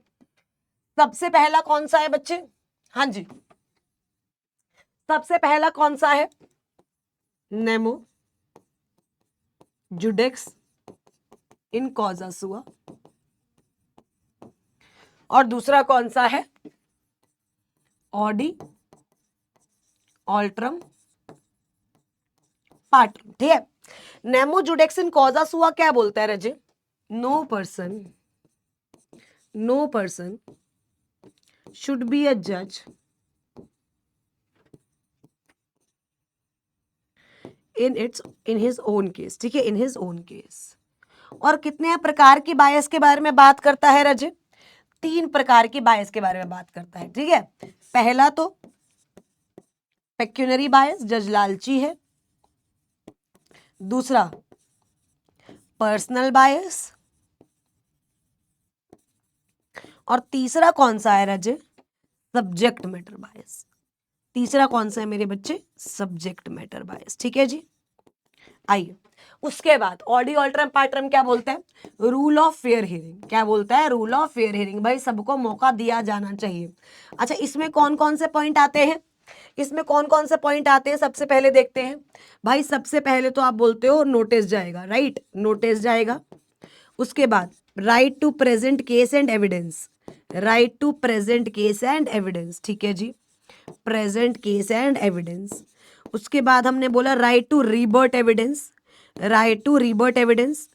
एविडेंस रीबर्ट कैसे करोगे रजे, या तो आप उसको क्रॉस एग्जामिनेशन करोगे, ठीक है जी, या तो आप लीगल रिप्रेजेंटेटिव लेकर आओगे, और उसके बाद स्पीकिंग ऑर्डर्स, उसके बाद जो ऑर्डर आएगा भाई वो रीजन के साथ आएगा, ठीक है। So this is natural justice. मतलब क्या केस है कि नेचुरल जस्टिस यहाँ पे मेरे बच्चे फॉलो होगा और इस तरीके से आएगा। अगर मान लो कोई सवाल आ गया नेचुरल जस्टिस का तो वो इन्हीं पॉइंट्स के अराउंड रिवॉल्व करेगा। क्या क्लियर है यहां तक, आगे चले पुगी, आगे चले, चलो। अब वो क्या कह रहा है, एक्सेप्शन। एक्सेप्शन का मतलब क्या है, एक्सेप्शन का मतलब रजे ये है कि कहां कहां कौन कौन से केसेस पे नेचुरल जस्टिस लगेगा ही नहीं। नेचुरल जस्टिस नहीं लगेगा मतलब क्या, कि यहां पे जो है वो जो दो प्रिंसिपल बताए थे ना वो लगेंगे ही नहीं। अब सुनना, एक बात सुनना मेरी, आपको रजे मैंने दो प्रिंसिपल बताए, ठीक है, nemo judex in causa sua और ऑडी ऑल्ट्रम पार्ट्रम।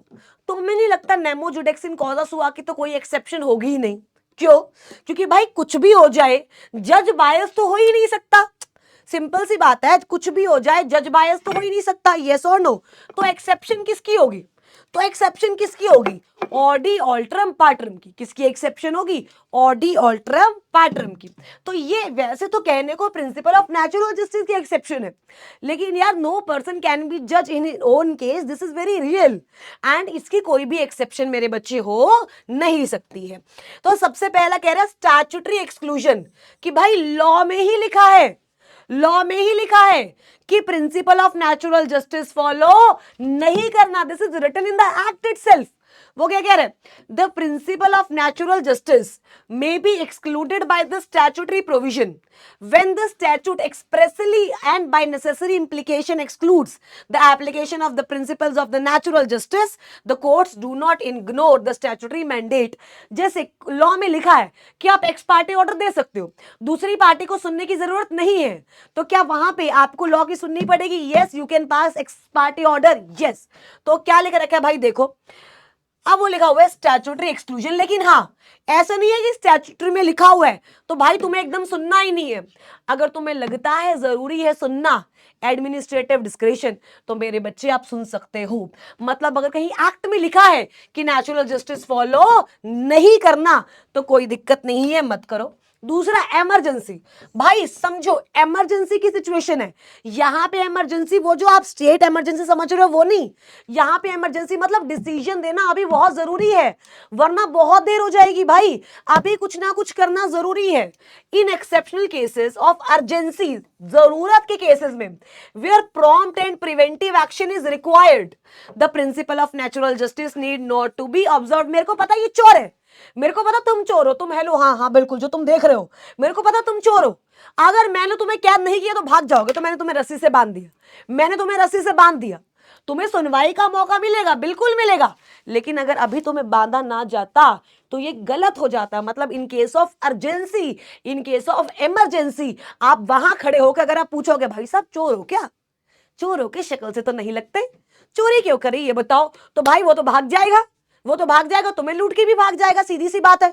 मेरे को दिख गया, मेरे को दिख गया कि तुम भाई खूनी हो, मैं तुमसे पूछूं भाई साहब खून क्यों किया आपने, अच्छी बात नहीं है क्या, आप श्रीमद् भागवत गीता नहीं पढ़ते क्या?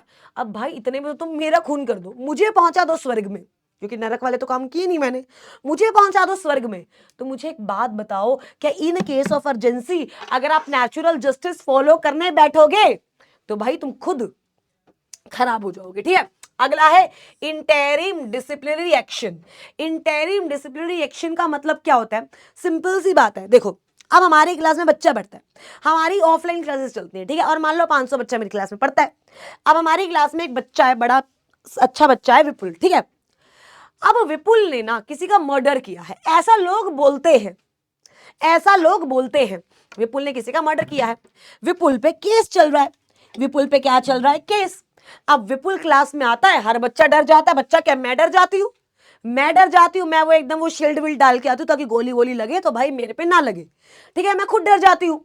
अब विपुल, अभी तक ये साबित नहीं हुआ कि विपुल मर्डरर है, जस्ट बिकॉज विपुल पर केस चल रहा है तो हम विपुल को मर्डरर समझते हैं। तो मैंने विपुल को कहा, विपुल बेटू सुनो, वैसे तो तुम बहुत अच्छे बच्चे हो, बहुत इंटेलिजेंट हो, ताकि वो मेरे को मार वार ना दे, थोड़ा सा मक्खन वक्खन लगाना पड़ेगा, लेकिन हमारे बच्चे डरते हैं यार तुमसे, हमारे बच्चे डरते हैं, तो ऐसा करो मत आओ, ऐसा करो मत आओ क्लास में, जब तक डिसीजन नहीं आ जाता तब तक क्लास में मत आओ। अब सुनो मेरी बात, यहां पर क्या मैंने उसकी सुनी, नहीं। क्या principal of natural justice follow हुआ, नहीं। लेकिन क्या ये हमेशा के लिए निकाला, या जब तक उस पे डिसीजन, जब तक उसका डिसीजन नहीं आ जाता तब तक के लिए निकाला?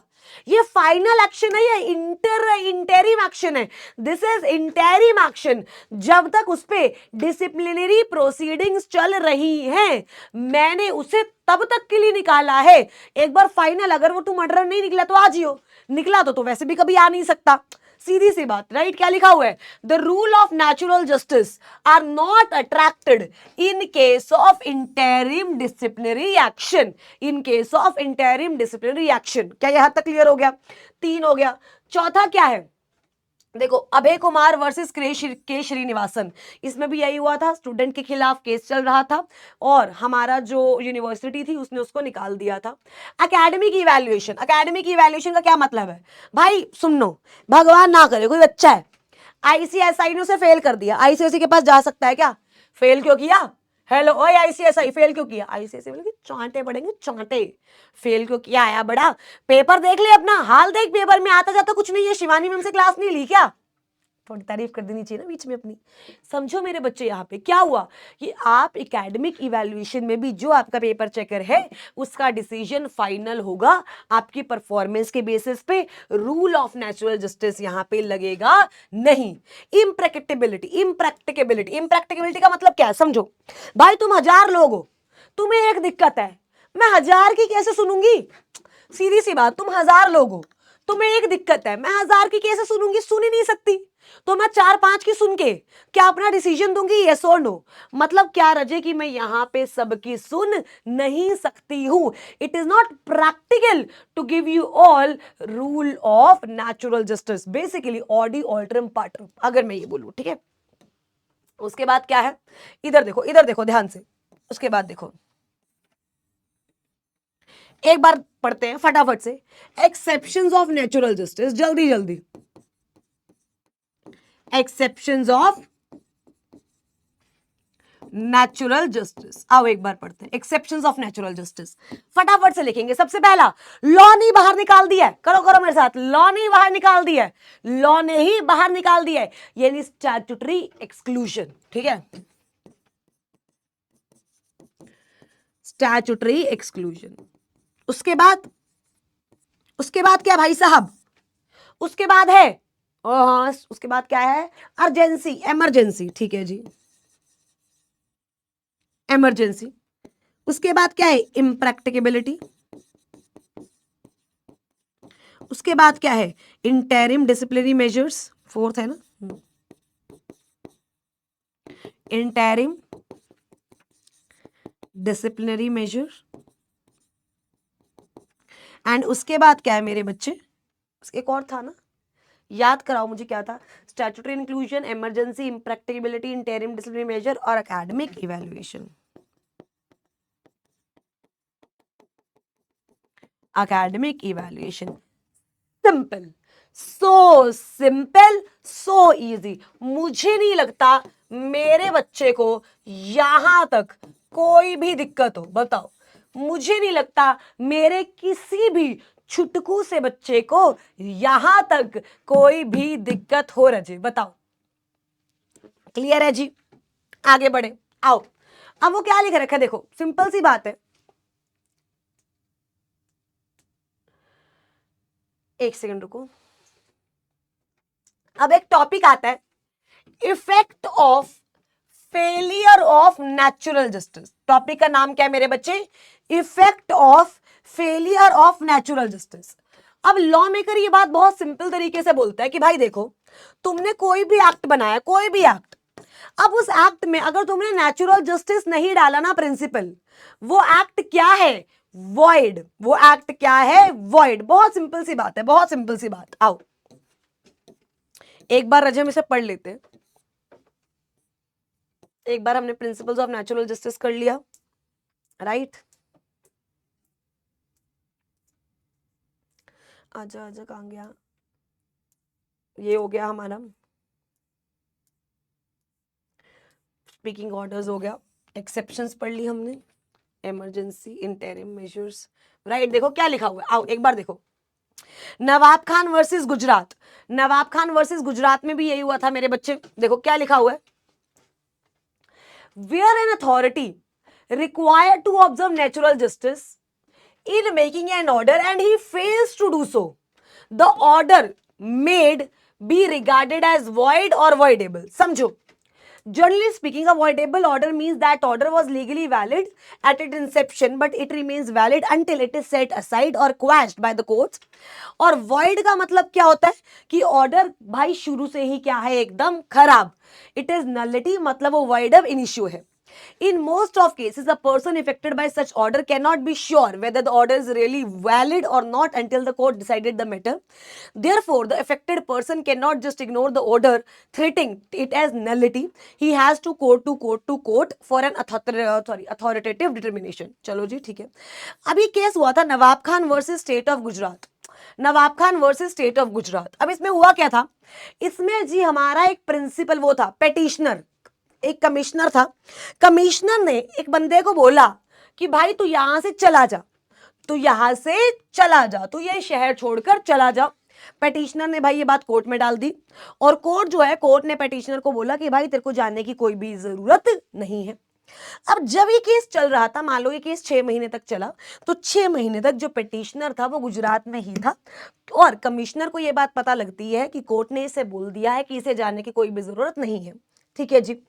अब वो इस बात पे रोला करता है कि 6 महीने के बाद कोर्ट ने डिसीजन दिया, पर जो ये 6 महीने थे, यहां तो गुजरात में था, यहां तो तूने मेरी बात नहीं मानी, तो यहां तू गलत है।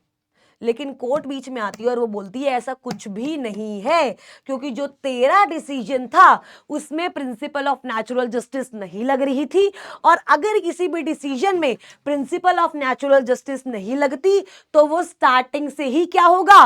वॉइड। वो स्टार्टिंग से ही क्या होगा? वॉइड। देखो क्या लिखा हुआ है, however the matter came in appeal before the Supreme Court which approached the matter from a different angle. The order of interment affected a fundamental right. Obviously किसी को बोलना बाहर चले जाओ, क्या उसकी राइट टू फ्रीडम के अगेंस्ट है? Yes. The order was thus illegal and unconstitutional and hence void, and hence void. समझो, आपको नेचुरल जस्टिस फॉलो करना था, आपने वो फॉलो नहीं किया, उसके बदले में आपने कुछ अनकॉन्स्टिट्यूशनल नहीं किया तो फिर भी चलेगा, लेकिन आपने नेचुरल जस्टिस फॉलो नहीं किया और कुछ ऐसा किया विच इज अनकॉन्स्टिट्यूशनल, तो भाई नहीं चलेगा, नहीं चलेगा। इस बात का ध्यान रखना, वो नहीं चलेगा। क्लियर है यहां तक? पक्का पक्का। उसके बाद आता है लाइबिलिटी ऑफ द स्टेट और गवर्नमेंट इन कॉन्ट्रैक्ट।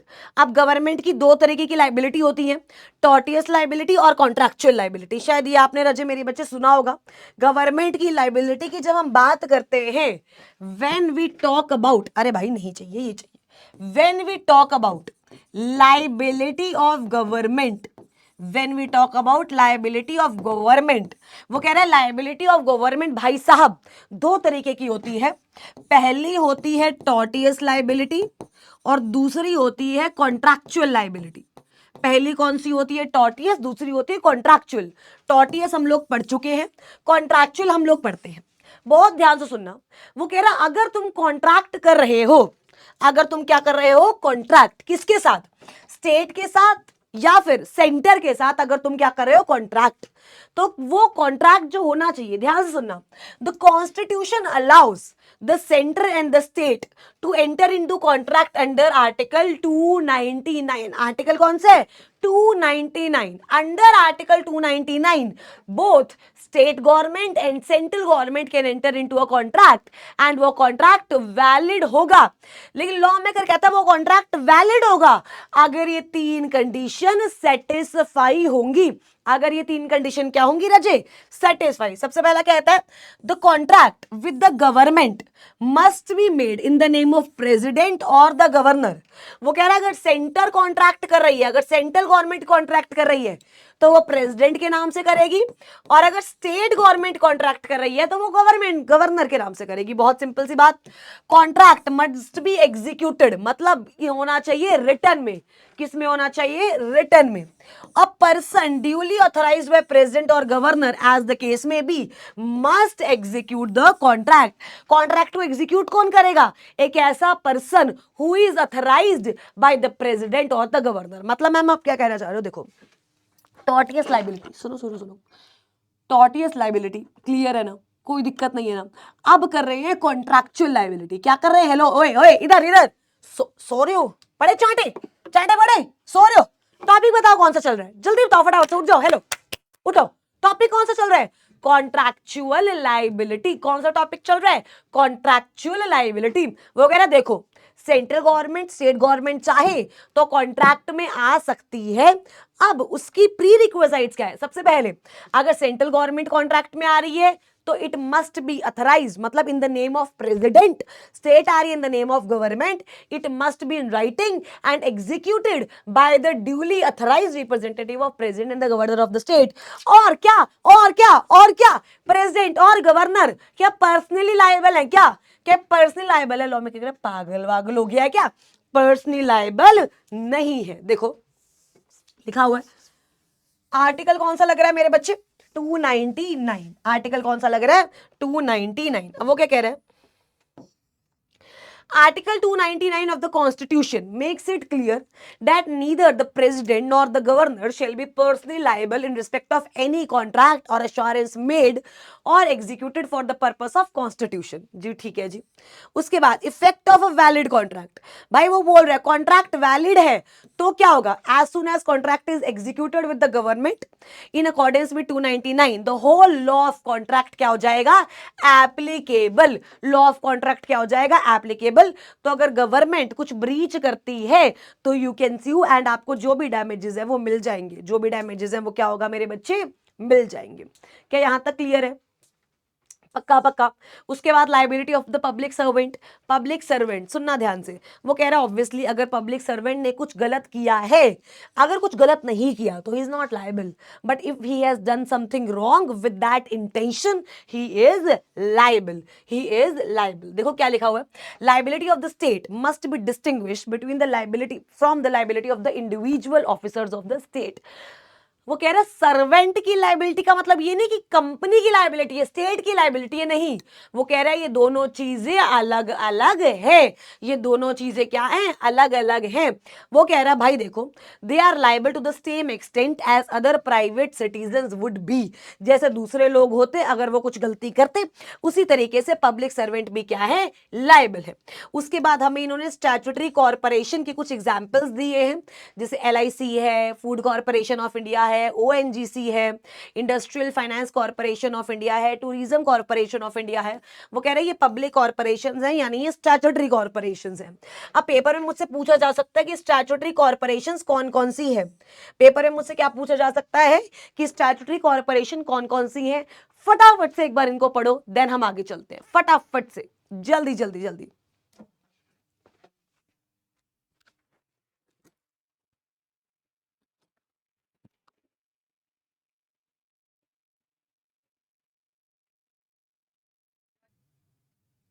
हाँ जी, जिंदा लाशों, पढ़ लिया. स्टैट्यूटरी कॉर्पोरेशन क्या होती है? सबसे पहले देखते हैं.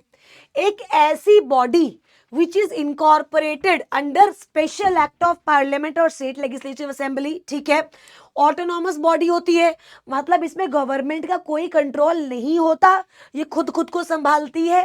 तीसरा, सेपरेट लीगल एंटिटी है. ठीक है. चौथा, इसको मैनेज करने के लिए बोर्ड ऑफ डायरेक्टर्स आते हैं.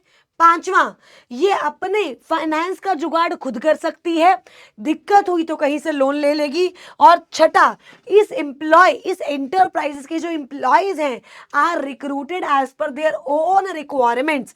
As per their own requirements का क्या मतलब है कि जबरदस्ती नहीं है, गवर्नमेंट नहीं बोलेगी कितने लोग रिक्रूट करो, बट जितने लोगों की जरूरत है ये उतने लोग रिक्रूट कर सकती है।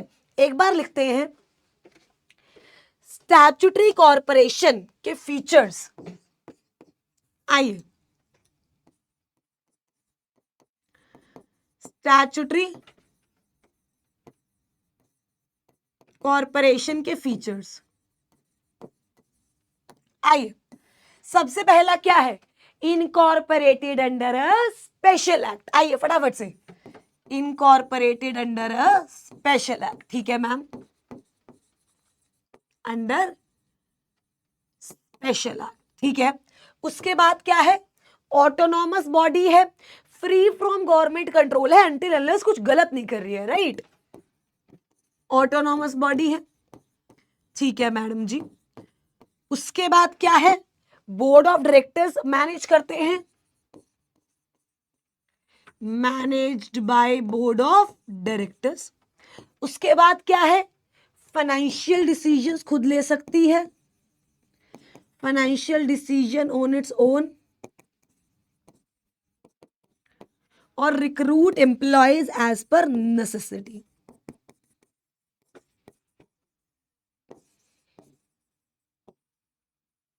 क्लियर है जी यहां तक, पक्का पक्का। अब हमारा एडमिनिस्ट्रेटिव लॉ ऑलमोस्ट कंप्लीट हो चुका है। जो एक चीज मेरे बच्चे पढ़ी है अभी, जो एक चीज अभी पढ़ी है वो है जुडिशियल कंट्रोल। वो क्या है, जुडिशियल कंट्रोल। आओ एक बार चलते हैं, एक बार जुडिशियल कंट्रोल पे चलते हैं और उसको समझने की कोशिश करते हैं। ठीक है, सुनना मेरे बच्चे बहुत ज्यादा ध्यान से। कहां गया, हाँ इधर देखो। वो कह रहा है कि आपने एडमिनिस्ट्रेटिव डिस्क्रिशन दे दी जुडिशियल बॉडीज को, आपने जुडिशियल बॉडीज को एडमिनिस्ट्रेटिव डिस्क्रिशन दे दी, ठीक है, लेकिन क्या उन पे कंट्रोल भी होना चाहिए? मैंने बोला बिल्कुल होना चाहिए। तो कह रहा है जुडिशियल कंट्रोल तीन तरीकों से हो सकता है। समझो, जुडिशियल कंट्रोल तीन तरीकों से हो सकता है। पहला, कॉन्स्टिट्यूशनल, स्टैट्यूटरी एंड ऑर्डिनरी। कितने तरीके हैं? तीन, कॉन्स्टिट्यूशनल, स्टैट्यूटरी, ऑर्डिनरी। ठीक है, समझ गए, सिंपल सी बात। जुडिशियल जो आपने एडमिनिस्ट्रेटिव डिस्क्रिशन दी है उसके ऊपर चेक भी तो रखना पड़ेगा, हाँ या ना। उसके ऊपर जब चेक रखा जाता है इसे क्या बोलते हैं? Judicial control. क्या बोलते हैं? Judicial control. देखो, the underlying object of judicial control is to ensure that the authority does not abuse its power and the individual receives just and fair treatment। ठीक है जी, वो कह रहे हैं जुडिशियल जो कंट्रोल है वो तीन तरीकों से एक्सरसाइज हो सकता है, कॉन्स्टिट्यूशनल तरीके से, स्टैट्यूटरी तरीके से और ऑर्डिनरी तरीके से। ठीक है, हमें जो आज पढ़ना है वो है कॉन्स्टिट्यूशनल तरीका। वो कह रहे कॉन्स्टिट्यूशन में एक तरीका है जिससे आप जुडिशियल कंट्रोल कर सकते हो और उस तरीके को बोला जाता है जुडिशियल रिव्यू। क्या बोला जाता है? Judicial review. तो मैम जुडिशियल कंट्रोल क्या होता था फिर? जुडिशियल कंट्रोल क्या होता था? सुनना राजीव, जुडिशियल कंट्रोल होता था एडमिनिस्ट्रेटिव बॉडी पे जब आप कंट्रोल करते हो, that is judicial control. Judicial control तीन तरीके का हो सकता है, constitutional, sorry, statutory, equitable, right, ordinary. तो कॉन्स्टिट्यूशन के तरीके से, कॉन्स्टिट्यूशन के थ्रू किस तरीके से आप कंट्रोल कर सकते हो उसे बोलते हैं जुडिशियल रिव्यू। उसे क्या बोलते हैं? Judicial review. बच्चे जुडिशियल रिव्यू जो होता है ना, रुको स्पेलिंग गलत हो रही है। जुडिशियल रिव्यू दो तरीके से होता है मेरे बच्चे। जुडिशियल रिव्यू कितने तरीके से होता है? दो तरीके से। सबसे पहला, at time of delegation of discretion, और दूसरा at time of exercise of discretion, at time of exercise of discretion. आइए, सबसे पहला एट टाइम ऑफ, अरे भाई साहब ये क्या हो गया,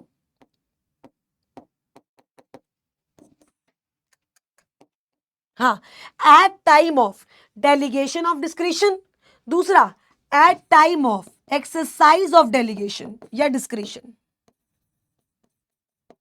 देखो, एक बार ना आपको एक बार दोबारा समझाने की कोशिश करती हूँ, ठीक है। ये टॉपिक थोड़ा सा टफ है, थोड़ा सा टाइम लगेगा, बट टेंशन नहीं लेनी। बच्चे, आपने एडमिनिस्ट्रेटिव अथॉरिटीज को डिस्क्रिशन दे दी, उस डिस्क्रिशन के ऊपर रोक भी चाहिए, यस। उस रोक को बोला जाता है judicial review, sorry judicial control. क्या बोला जाता है मेरे बच्चे?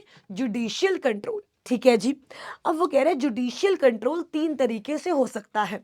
सबसे पहला तरीका हो सकता है मेरे बच्चे उसका कॉन्स्टिट्यूशन के थ्रू, दूसरा स्टैट्यूटरी के थ्रू, तीसरा इक्विटेबल एंड ऑर्डिनरी, ठीक है। कॉन्स्टिट्यूशन के थ्रू जब आप जुडिशियल कंट्रोल करते हो उसे जुडिशियल रिव्यू बोलते हैं। उसे क्या बोलते हैं? Judicial review. देखो क्या लिखा हुआ है, the constitution of India is supreme and all the organs of the state derive their existence from it. Indian Constitution expressly provides for judicial review, right? Judicial review होगा if judiciary finds out any of law violates the constitutional requirements, the court has to declare it as unconstitutional. Judicial review का क्या मतलब है कि अगर कोई भी law constitution के अगेंस्ट है उसे क्या बोलेंगे? अनकॉन्स्टिट्यूशनल। क्या बोलेंगे? अनकॉन्स्टिट्यूशनल। जुडिशियल रिव्यू रजी 2 स्टेजेस पे होता है। पहला तो जब आप पावर डेलीगेट कर रहे हो एडमिनिस्ट्रेटिव अथॉरिटी को तब, दूसरा जब वो पावर एक्सरसाइज कर रही है तब, कि वो पावर सही से एक्सरसाइज कर रही है या नहीं, तब होगा जुडिशियल रिव्यू। और पहला जब पावर आप डेलीगेट कर रहे हो कि क्या ये पावर जो है ये आपकी इक्वालिटी जो राइट दे रखा है उसको तो ब्रीच नहीं करती, आर्टिकल 14, जो फ्रीडम दे रखी है लोगों को उसको तो ब्रीच नहीं करती, आर्टिकल 19। तो जुडिशियल रिव्यू 2 स्टेजेस पे होता है। कितने स्टेजेस पे होता है मेरे बच्चे? 2 स्टेजेस पे।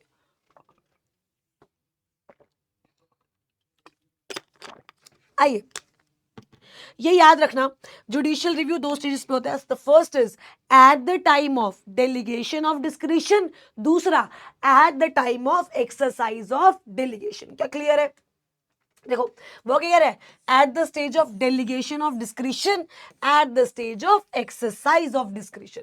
Judicial review at the time of delegation, यहां ये देखा जाता है कि भाई जो आपने डिस्क्रिशनरी पावर्स दी है क्या वो आर्टिकल 14 और आर्टिकल 19 के अगेंस्ट तो नहीं है। आर्टिकल 14 क्या है? Equality before law. 19 क्या है? जो आपको काफी सारे टाइप्स की फ्रीडम देता है। वो कह रहा है कि अगर आपने एक एडमिनिस्ट्रेटिव अथॉरिटी को डिस्क्रिशन दे दी तो क्या ऐसा तो नहीं है कि लोगों का राइट हैम्पर हो जाएगा? आइए देखिए, administrative discretion and article 14, right to equality. वो कह रहे हैं right to equality does not provide everyone should be treated equally having no regards to their situations, not आएगा। आर्टिकल 14 जो है राइट टू इक्वालिटी क्या बोलता है कि everyone should be treated equally. तो आप जो है कुछ क्लासिफिकेशंस कर सकते हो, एजुकेशन एंड एजुकेशन पे कुछ भी है, but it should be backed by logic, right. उसके बाद वो क्या कह रहा है भाई, देखो administrative discretion in article 19, article 19 guarantees certain freedom to the citizens of India but they are not absolute. अगर एडमिनिस्ट्रेटिव अथॉरिटी चाहे तो रीजनेबल रिस्ट्रिक्शंस लगा सकती है, पर जब आप रीजनेबल रिस्ट्रिक्शन लगाओगे तो ये देखना है कि आर्टिकल 19 ब्रीच नहीं होना चाहिए, आर्टिकल 19 ब्रीच नहीं होना चाहिए। सिंपल सी बात है। जब एट टाइम ऑफ डेलीगेशन आप जुडिशियल रिव्यू करोगे तो 2 चीजों का मेरे बच्चे ध्यान रखना है। पहला तो आर्टिकल 14 ब्रीच नहीं होना चाहिए, आर्टिकल 19 ब्रीच नहीं होना चाहिए। आपको क्लासिफिकेशन करनी है, आप क्लासिफिकेशन करो, इट शुड बी रीजनेबल। आपको रिस्ट्रिक्शंस लगानी है, लगाओ, इट शुड बी रीजनेबल, ठीक है। ये डेलीगेशन के टाइम पे होगा। दूसरा, at the stage of exercise of discretion, जब आपकी एक एडमिनिस्ट्रेटिव अथॉरिटी क्या कर रही है, डिस्क्रिशन को एक्सरसाइज कर रही है, तो उस टाइम पे भी आप जुडिशियल रिव्यू करोगे ये देखने के लिए कि कहीं जुडिशियल का एब्यूज तो नहीं हो रहा, कहीं उस अथॉरिटी का एब्यूज तो नहीं हो रहा, दूसरा कहीं दिमाग तो नहीं लग रहा, ऐसा तो नहीं है कि बिल्कुल बिना दिमाग के वो काम हो रहा है। सीधी सी बात, वो क्या कह रहा है, देखो India have developed various formulations to control the exercise of administrative discretions which can be grouped under two heads. वो कह रहा है भाई देखो, जब आप जुडिशियल रिव्यू करोगे at the time of exercise, जब आप जुडिशियल रिव्यू करोगे at the time of exercise, तो आप दो चीजें देखोगे। सबसे पहली, क्या ऐसा तो नहीं है कि डिस्क्रिशन का क्या हो रहा है, एब्यूज। मैम हमें कैसे पता चलेगा एब्यूज हो रहा है, अभी वो देखेंगे। ये ऐसा तो नहीं है कि आप बिना दिमाग लगाए कुछ भी कर रहे हो। तो अगर इन दोनों में से कोई भी चीज है तो मतलब आप जो कर रहे हो वो गलत कर रहे हो। फटाफट से एक बार रिवाइज करते हैं। यहां तक हमने क्या किया, एडमिनिस्ट्रेटिव लॉ के बेसिक्स के बारे में बात की, नीड के बारे में बात की, सोर्सेज के बारे में बात की, एडमिनिस्ट्रेटिव डिस्क्रिशन के बारे में बात की, नेचुरल जस्टिस पढ़ा, इफेक्ट्स ऑफ नेचुरल जस्टिस पढ़ा, गवर्नमेंट की कॉन्ट्रैक्चुअल लाइबिलिटी के बारे में डिस्कस किया, स्टैट्यूटरी अथॉरिटी के बारे में डिस्कस किया। अब हम जुडिशियल कंट्रोल पढ़ रहे हैं, राइट। जुडिशियल कंट्रोल में मैं आपको ये बता रही हूं कि कॉन्स्टिट्यूशन के थ्रू आप जुडिशियल कंट्रोल कैसे कर सकते हो। इसका क्या मतलब है, कॉन्स्टिट्यूशन के थ्रू जुडिशियल कंट्रोल कैसे होता है, जुडिशियल रिव्यू करके। क्या करके, जुडिशियल रिव्यू करके। मतलब अगर कोई भी एक्ट कॉन्स्टिट्यूशन के अगेंस्ट है तो उसे आप क्या डिक्लेयर कर देते हो, अनकॉन्स्टिट्यूशनल। क्या डिक्लेयर कर देते हो, अनकॉन्स्टिट्यूशनल। जुडिशियल रिव्यू दो तरीकों से हो सकता है। पहला, तो जब आप पावर डेलीगेट कर रहे हो, जब आप डिस्क्रिशन डेलीगेट कर रहे हो तब। दूसरा, आपने डिस्क्रिशन डेलीगेट कर दी, जब वो एक्सरसाइज हो रही है तब। Ma'am eight the time of delegation कैसे करेंगे, ये देखेंगे कि आर्टिकल 14 और आर्टिकल 19 के अगेंस्ट तो नहीं है। और मैम जब आप एक्सरसाइज कर रहे हो तब कैसे देखोगे कि आप एब्यूज तो नहीं कर रहे, या फिर ऐसा तो नहीं है कि बिना दिमाग लगाए तुम कुछ कर रहे हो। भाई आओ, एब्यूज किसको माना गया है कि आपकी इंटेंशन ही बुरी थी रजे, आपकी इंटेंशन मैलाफाइड थी, आपने जो चीजें ध्यान देने की नहीं थी उन पे ध्यान दिया, या चीजें जो ध्यान देने की थी उन्हें छोड़ दिया, आपने बिना किसी रीजन के ऑर्डर दे दिया, आर्बिट्रेरी ऑर्डर दे दिया, राइट। आपने किसी चीज का, अपनी पावर का क्या किया, इम्प्रॉपर यूज किया है। आप जो चीज डायरेक्टली नहीं कर सकते थे वो चीज आपने इनडायरेक्टली कर ली है। आपने प्रोसीजनल रिक्वायरमेंट्स को कंप्लाई नहीं किया है, आपने अपनी जुरिस्डिक्शन को एक्सीड किया है। अगर आपने इनमें से कुछ भी किया है तो क्या मानेंगे, आपने अपनी पावर को मिस यूज किया है, आपने अपनी पावर का क्या किया है, एब्यूज। और मैम ये कब मानेंगे कि आपने दिमाग नहीं लगाया, समझो ये कब मानेंगे मेरे बच्चे, जब आपने सेल्फ रिस्ट्रिक्शंस करी है। सेल्फ रिस्ट्रिक्शंस का मतलब कहीं से आपको कुछ भी बोला नहीं गया था लेकिन आपने फिर कुछ कर दिया, तो ये क्या हो जाएगा मेरे बच्चे, आपने उन चीजों को क्या किया है, मिस यूज, आपने रोक कर रखा है। आपने क्या करके रखा है, आपने रोक कर रखा है। जैसे एक बार मैं आपको अपने के मॉड्यूल से दिखाती हूँ रजे।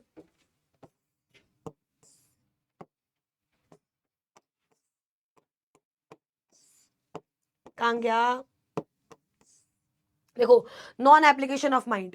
आपने डिक्टेशन के अंडर काम किया है, मतलब किसी के कहने पे काम किया है, आपने खुद पे ही रिस्ट्रिक्शंस लगा दी हैं, और आपने बिना किसी ड्यू केयर के काम किया है, तो ये क्या माना जाएगा कि आपने अपना दिमाग नहीं लगाया। अब इसे समझते हैं, अपना दिमाग नहीं लगाया। सबसे पहला, एक्टिंग अंडर डिक्टेशन, मतलब आपको किसी ने कुछ कहा, आपने वो कर दिया।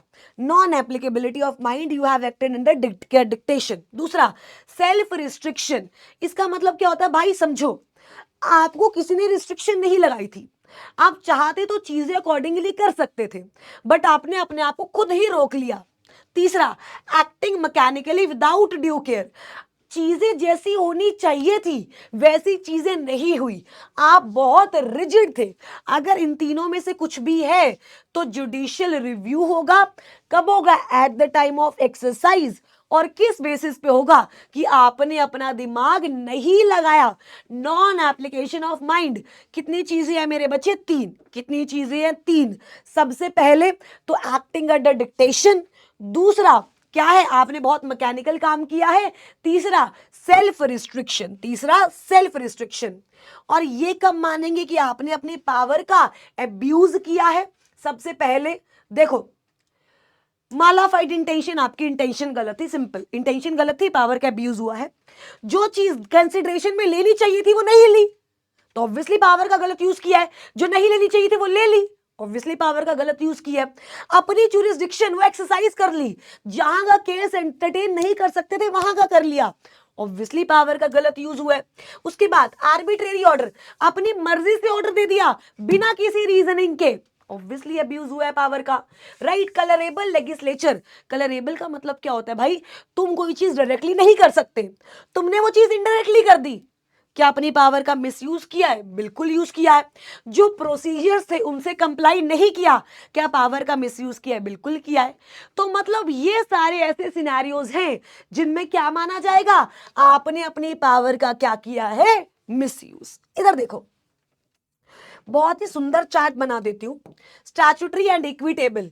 ये मैं 5 मिनट 1 कंसेप्ट लेकर आऊंगी, ये रजी हम दोनों उसमें करेंगे। राइट। आज के लिए हम इसमें कॉन्स्टिट्यूशन ही करेंगे एंड ऑब्वियसली हमारा 90% चैप्टर रजी ओवर हो जाएगा। ठीक है जी।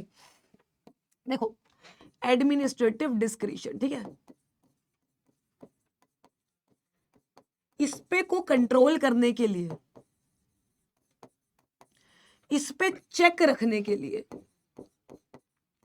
कंसेप्ट आया जुडिशियल कंट्रोल। किसका कंसेप्ट आया रजे? Judicial control. ठीक है यार, बहुत ठंड हो रखी है, भैया को बोलती हूँ पानी, वो एसी कम कर दो, बैठे रही हैं अभी।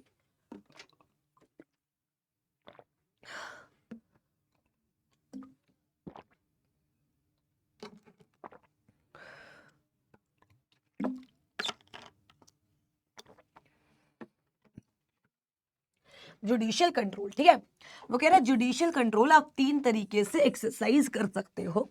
मैंने बोला कौन कौन से 3 तरीके? सबसे पहले बोलता है वो कॉन्स्टिट्यूशनल, ठीक है, दूसरा बोलता है स्टैट्यूटरी तरीका है, और तीसरा बाकी ऑर्डिनरी तरीके जिनके बारे में हम बात करेंगे लेकिन अभी नहीं, इक्विटेबल और ऑर्डिनरी। ठीक है जी, और ऑर्डिनरी।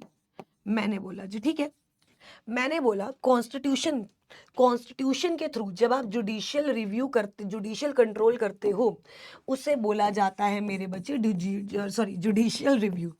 उसे क्या बोला जाता है? Judicial review. जुडिशियल रिव्यू मेरे बच्चे 2 स्टेजेस पे होता है। सबसे पहला at time of delegation of discretion, ये चार्ट याद कर लेना बस। डेलीगेशन ऑफ डिस्क्रिशन, जब आप डिस्क्रिशन को डेलीगेट करते हो तब होता है। और दूसरा at time of exercise of delegation, at time of exercise of delegation, जब आप डेलीगेशन एक्सरसाइज कर रहे हो तब देखा जाता है कि आप कुछ गलत तो नहीं कर रहे। गलत तो नहीं कर रहे मतलब क्या? कि कहीं आप पावर का एब्यूज तो नहीं कर रहे हो, एब्यूज ऑफ पावर तो नहीं कर रहे हो, या कहीं बिना दिमाग लगाए तो कुछ नहीं कर रहे हो। That is non applicability of mind.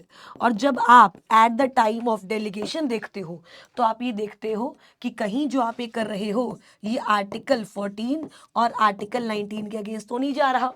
Simple सा चार्ट। अच्छा, नॉन एप्लीकेबिलिटी ऑफ माइंड, ये कब हम पता करेंगे कि नॉन एप्लीकेबिलिटी ऑफ माइंड है या नहीं? आप डिक्टेटरशिप के अंदर काम कर रहे हो, ठीक है, आपने खुद पे रिस्ट्रिक्शंस लगा दी हैं, आप एकदम मैकेनिकली काम कर रहे हो बिना कुछ सोचे समझे, acting mechanically without due care, mechanically without due care, ठीक है, विदाउट ड्यू केयर। अच्छा अच्छा मैम, उसके बाद एब्यूज ऑफ पावर में क्या क्या आएगा? एब्यूज ऑफ पावर में देखो, सबसे पहला तो क्या है, आपकी इंटेंशन मालाफाइड है रजे, ठीक है, इररेलीवेंट कंसिडरेशन आप देख रहे हो, इररेलीवेंट कंसिडरेशन, जो चीज नहीं देखनी चाहिए थी आप वो देख रहे हो। उसके बाद आप एक्सीड कर रहे हो अपनी जुरिस्डिक्शन, एक्सीडिंग जुरिस्डिक्शन हो गया। उसके बाद colourable exercise of power, jurisdiction, right.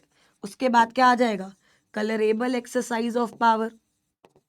Exercise of power, उसके बाद आप आर्बिट्रेरी ऑर्डर दे रहे हो, तो यानी ये आप क्या कर रहे हो, ये आप अपनी पावर का क्या कर रहे हो, एब्यूज। क्या कर रहे हो मेरे बच्चे, एब्यूज।